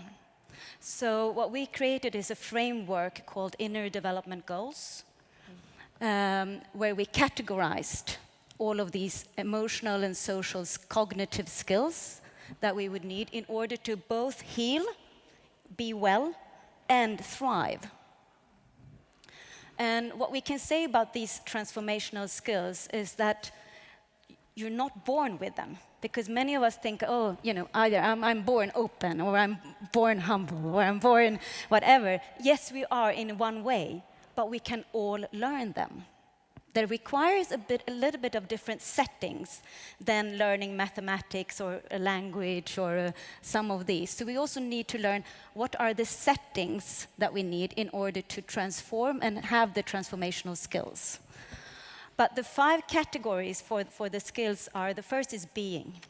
Learning the skills of knowing yourself. And underneath those skills are inner compass, knowing what's important to you, knowing, when things feels in your stomach, what is your way, and why, and understand why you think that is important. Openness, self-awareness, all of those kinds of skills. So that's like this first category. The second category are the cognitive skills we need, thinking. We need to learn to take new perspectives. We need to learn to understand systems. We need to learn sense-making. A lot of the things today we see where young adults don't have any hope. My sense is that because it's a lack of sense-making. We don't know, we don't understand. And so when we can learn that. And a long-term orientation, a capability of drawing the visions. So that's the third. The fourth, or the third category is relating. Caring for each other, caring for things that matters around in the world, not just me, myself, and I, but each other. And that is, of course, learning how to appreciate things, learning how to connect, learning empathy. The fourth category is collaboration. Learning, the social skills for co-creation. Communication, you mentioned communication. Trust, those kinds of skills. And the fifth category that we identified are acting. You know, we can't sit there. We also need to learn how to act together. And under those come courage, creativity, optimism, but also perseverance. You know, have the patience. And that's a skill that we also need to acquire. So all of these 23 skills are a sort of transformational skills that when we acquire them, we can both feel better and deal with our physical health, and then also thrive. Thank you very much, Caroline. That was really good. I would put it into the skills that computers will not master. And it's all the mentioned skills that the panelists have stated. I believe that we need to teach the young generation critical thinking. There is a lot of disinformation out there. There is a lot of data being collected as well that we need to act upon. And therefore, I believe critical thinking will be one of the most important things in the future for the young generation. I also believe that entrepreneurship in many ways will be needed because we will face a lot of challenges ahead. And we need to find new ways to find solutions to those challenges.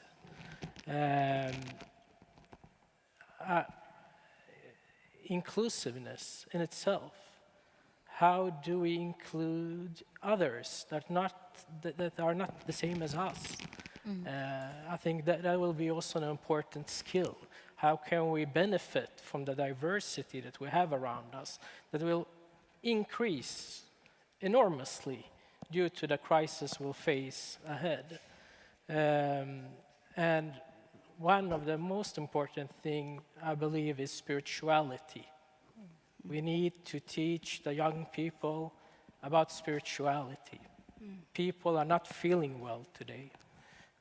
We can see the mental illness when it comes to young people is increasing. And we need to find ways to help them deal with that. And I think spirituality could be such a way because the world is challenging. We're living in hard times. And we need to find different ways of treating that. So yeah, those are the skills I believe you need. Thank you very much. We've heard skills that are cognitive, we've heard skills about critical thinking, spirituality. So my follow-up question will be like, how do we equip the youth and the next generation with these skills? And I'll turn it around now, and I'll start it off with you, Fadi. I think we have to reform the whole school system. I don't hope we don't have any teachers here, right? Oh, we have. Yeah. So I think we have to change the whole system in itself. It's not engaging. It's not stimulating the young to educate themselves. We need to focus on problem-based learning in many ways and see the skills and the talents that people have and the young generation have and try to, locate that skill and amplify it. Today, the system is the same for all, and we as humans are complex. We're not the same. We don't have the same passions, and etc. So we need to find a system that can adapt for the individual person and not for a class or a group as a whole in itself. Thank you. You know the saying, but it takes a community to raise a child? I think it's time for us to ask that the child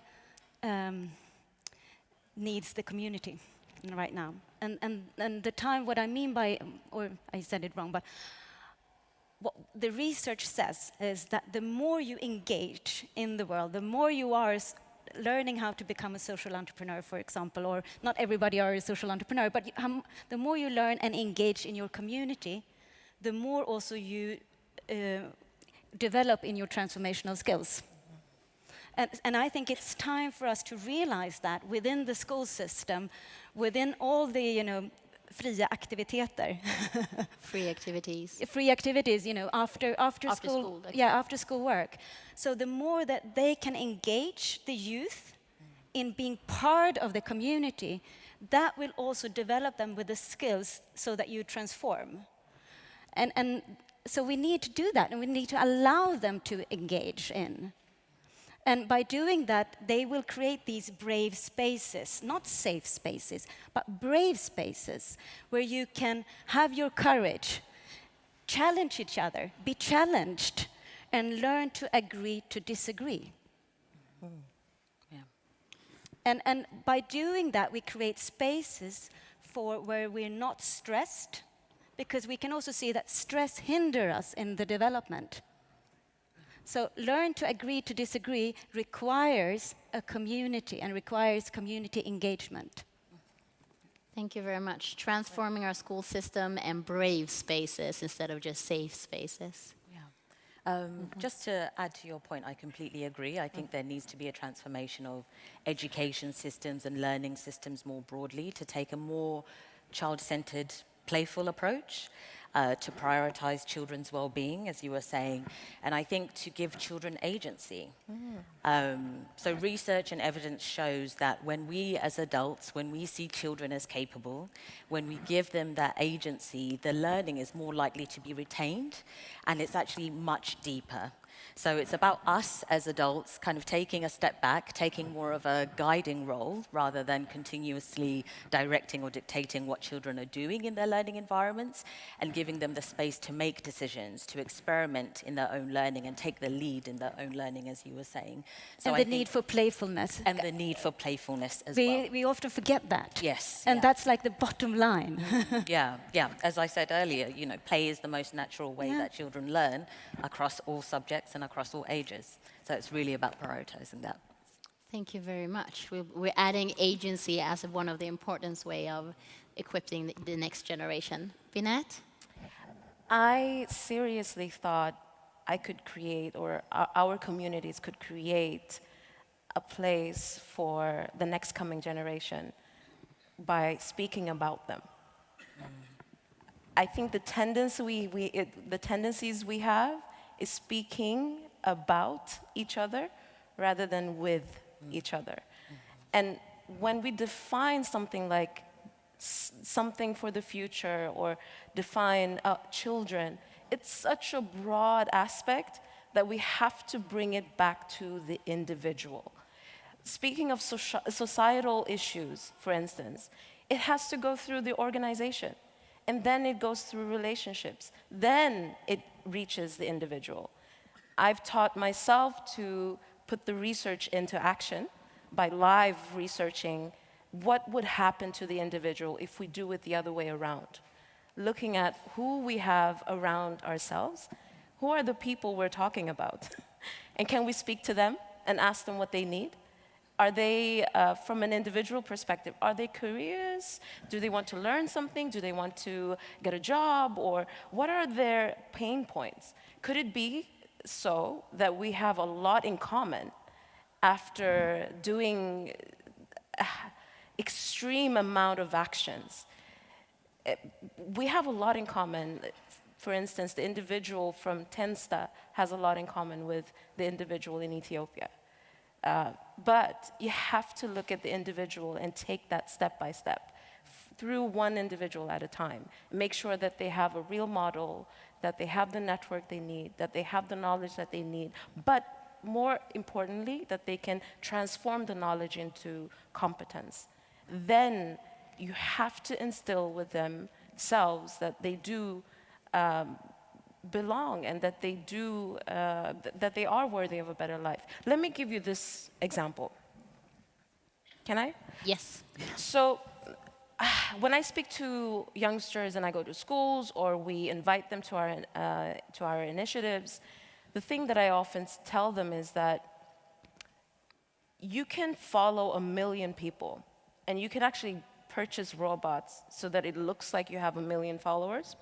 We all know this, right? You can simulate a network through LinkedIn and it's perfect, but can your network be put to use?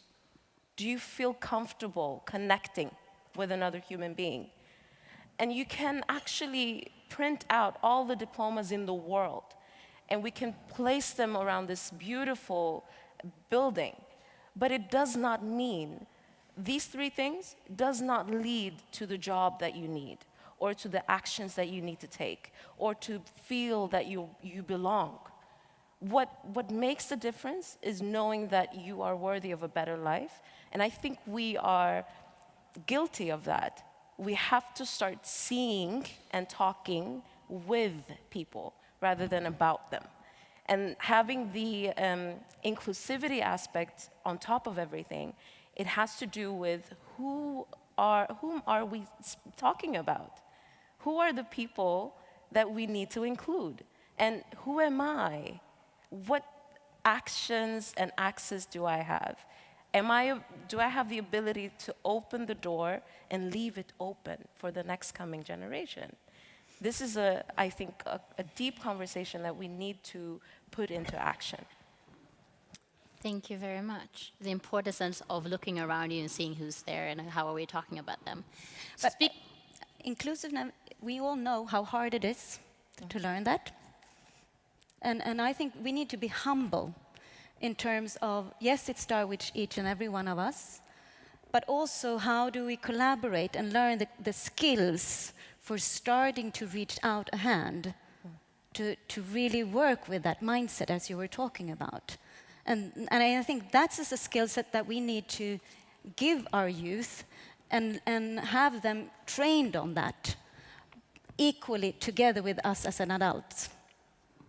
Just to add to that, I believe that we have had a strong emphasis on knowledge, on education, on teachers and schools, etc. We've had a strong emphasis that the whole system needs to change and all of that. But what if we just placed a question instead into the infrastructure that we've already created? And the question that we ask ourselves is, what happens to the individual?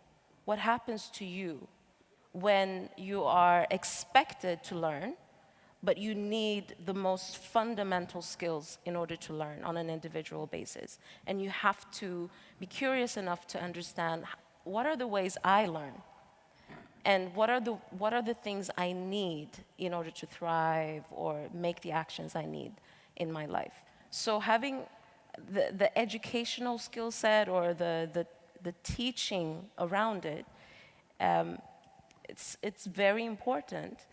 But I think sometimes you can just place the question instead. What happens to you? Thank you very much. I think that I need to move on. I'm sorry. You guys were a little bit into... That's resilience. Yes. Conversations will continue after the stage as well. This talk might turn into a podcast. So I'm trying to be very restrictive with interrupting you guys, but I need to move on now. Having listened to your fellow panelists from different sectors, what kind of challenges are you seeing in being able to achieve your respective goals? And Caroline and Binette, you've already been into it a little bit, so I would like to invite Fadi to the conversation. What challenges are you seeing in front of us? There is a lot of challenges, but there is also a lot of possibilities in those challenges as well. Collaboration between the public and the private sector in different ways. If we speak formally about Sweden and the challenges we need a much higher level of collaboration between the private and the public sector and the NGOs and etc. We're far behind there, as I see it. We're still in our own islands working with finding solutions instead of discussing those solutions together and trying to move forward with a common goal. I believe that's one of the biggest challenges we're facing, and especially now when we have forces within, because our politicians in the end, they're the ones that are ruling the public sector. It will be very interesting to see if they will look towards finding a common ground for everyone regarding diversity, inclusion, and integration, etc. Because what we've been doing in Sweden for the last 30 years is actually assimilation. We haven't fully understood, for example, what the word integration means. And integration means that we take two differences and create something new out of those two. And since when did we do that? Whenever we talk about integration, we talk about assimilation. And now, ladies and gentlemen, we'll see more assimilation. So what will the effects of that be? And I think that will be a hard thing to tackle. Thank you. Michelle, any challenges ahead that you see? To your point about collaboration and taking multi-sectoral approaches, I completely agree with that. I think across sectors we need to do a better job of coordinating. Children don't just exist in schools and learning environments. They're part of the community. They're at home. They're in health settings. So the key stakeholders in each of those settings need to work together in order to be able to amplify the impact we seek to achieve for and with children and young people when it comes to holistic skills development. Thank you. Today has been about focusing on solutions and engaging a wider audience. So I would like to ask you guys what your call to action is. Like, what can people listening do to support youth skills development? Should I start with you, Binette? I'm like, choose me, please. I saw the eyes. But I mean, I just want to remind you guys that the 4 limitations that I mentioned in the beginning, it has to do with you. You being the role model that the next coming generation needs, you being the network that they need, you being the source of competence and knowledge that they need. And eventually, when you believe that you're worthy of a better life, everyone else deserves a better life. Because you get out of your own way, and now you start to serve. That's one call of action. See yourself as the key, basically. And definitely part of a solution, but you're a key. And leave the door open, please, for everyone else that wants to get in. Another call of action is be brave enough to rewrite the future by making history. Be brave enough, literally. And I think bravery has it's linked to films often, but it's not enough, we don't have enough spaces or opportunities to discuss what that means and what that looks like in my mother, father, teacher, or my employee, or me as an employer. Just being brave enough is failing and then being smart enough to use the word differently in your own mind. Like reprogramming the system of failures and mistakes. Reprogram it and give it a new name. Please call it learning. Please call it learning and keep learning. And be very vigilant when it comes to the spaces and the places where you can learn. And try to hack them. Because when you hack them, other people will enter easily. And their lives can definitely change, and it changes the trajectory of the next coming generations. Thank you, Binette. Caroline, what is your call to action? I think it's similar to you, but I would use the other words. We are all leaders. If you're going to lead others, start with leading yourselves. So my call to action is to really understand yourself. Start to learn yourself. Who are you? What is motivating you? What is driving you? Learn how to... The word of dialogue, for example, is what dialogue really means is listen together. and I think when we have dialogue, we don't listen to each other. We don't build on each other. So, it really starts by us understanding how reflective in our daily life are we in terms of really, truly understand each other and yourself. So that would be my call to action, and also try to all of these, be brave, be curious, be authentic, all of those skills we need, take perspective seeking, all of these skills are important. But it's not like you can go to read a book and think that, okay, now I learned how to take new perspectives. Or, okay, I buy a dog and now I become more compassionate. It doesn't work that way. Wow. So really, learning thyself takes time. And allow the time together.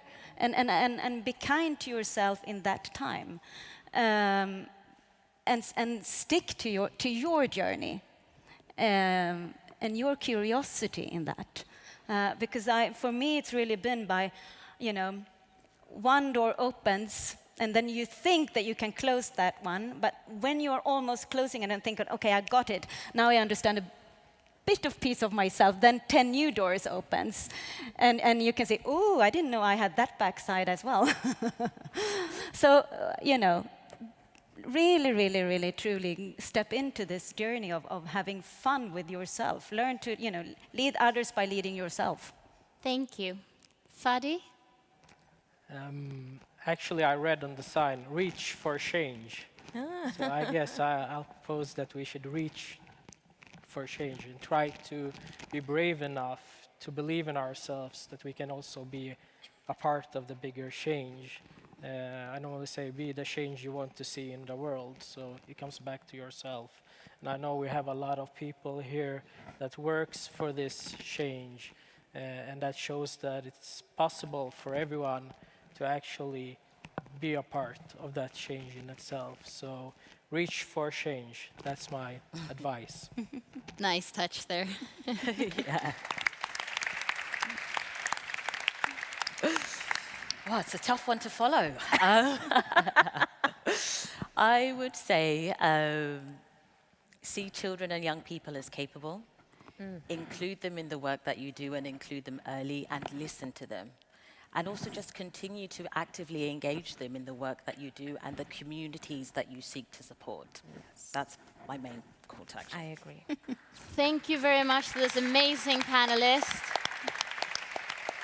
Include the children and youth, be brave, don't be afraid of failure. We are all leaders and reach for change. That was a good call back to our panelists.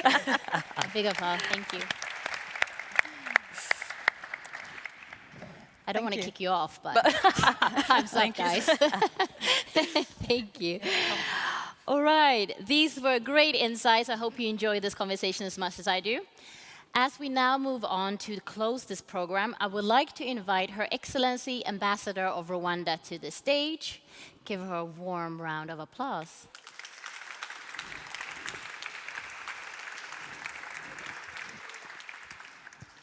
Do you need a hand? Oh, they. You do that in a long dress and heels. That's impressive. Madam Ambassador, welcome to this event today. You stand, that's fine. Yeah, thank you. You've been listening to the program today. Can you share with us why you think it's important as a country to focus on creating more social impact? Thank you very much for having us here. And I'm not alone here. I'm with some of my fellow Rwandans who traveled from Rwanda to come to contribute to this important gathering. Social impact. I think it's the backbone of any society transformation. And to me, it's really important, whatever you do as a leader, whatever you do as a contributor to the development of a country, if you don't focus on an impact on your people, on your community, it doesn't go anywhere. Social impact. I will give just a simple example of what happened in my country when the government tried to strengthen the health system in Rwanda. I'm a medical doctor, so I'm a bit biased. My country has established what we call community health insurance. And this was meant to address the issue of access to health facilities, access to health services. So today we have a community-based insurance that requests every Rwandan to contribute $3 USD per year only. Yeah. And the government subsidizes this insurance, and we also charge fees from many services. But the good thing is that today, 91% of Rwandans are covered by this health insurance. And the social impact we have today is that people don't fear to go to health facilities. They consult very easily. And today we have 93% of our kids that are fully vaccinated. So that is a simple example of a social, impactful decision made by the government. That's amazing. Thank you. I've traveled to Rwanda, and what surprised me is the startup climate if you compare it to other East African countries. What is the importance of social enterprise and entrepreneurship in Rwanda? Can you give us any specifics that what the impact has been? Entrepreneurship and enterprises, I think it's a solution to many problems, but maybe let me mention one of them, youth unemployment.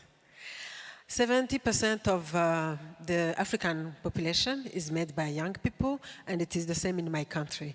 So Rwanda had to invest in youth, had to invest in entrepreneurship, to make sure that we create enough jobs, to make sure that we provide the required skills to our young people, to make them competitive and to make sure that we are opening the market to them. And we've also focused for long on collaboration, as the previous speakers mentioned. She emphasized on the importance of partnering, collaborating, and opening doors, because Rwanda is a small country in the middle of Africa, but Rwanda reaches many destinations. It's the geographic localization, but also the safety of the country. It has opened a lot of doors to our country. And today we have the Norwegian Foundation. Do I pronounce this very well? Norwegian Foundation? Norwegian Foundation, yeah, very well. I'm improving. Norwegian Foundation has chosen Rwanda as their destination. So today we have a hub for social entrepreneurship for the whole East Africa. So we have our young people, they gather in this hub, they learn about IT, innovations, they imagine innovative projects, but they are provided with required skills, but most importantly, they are connected with the entire world. Thank you very much for that answer. Great to hear a little bit more about how you're working in Rwanda. Thank you for being here today. Thank you all for being here and participating today. I hope you've really enjoyed the day, and I hope you leave here feeling inspired to partner up and to support the change makers that are among us around in this room, around in this country, and around in this world.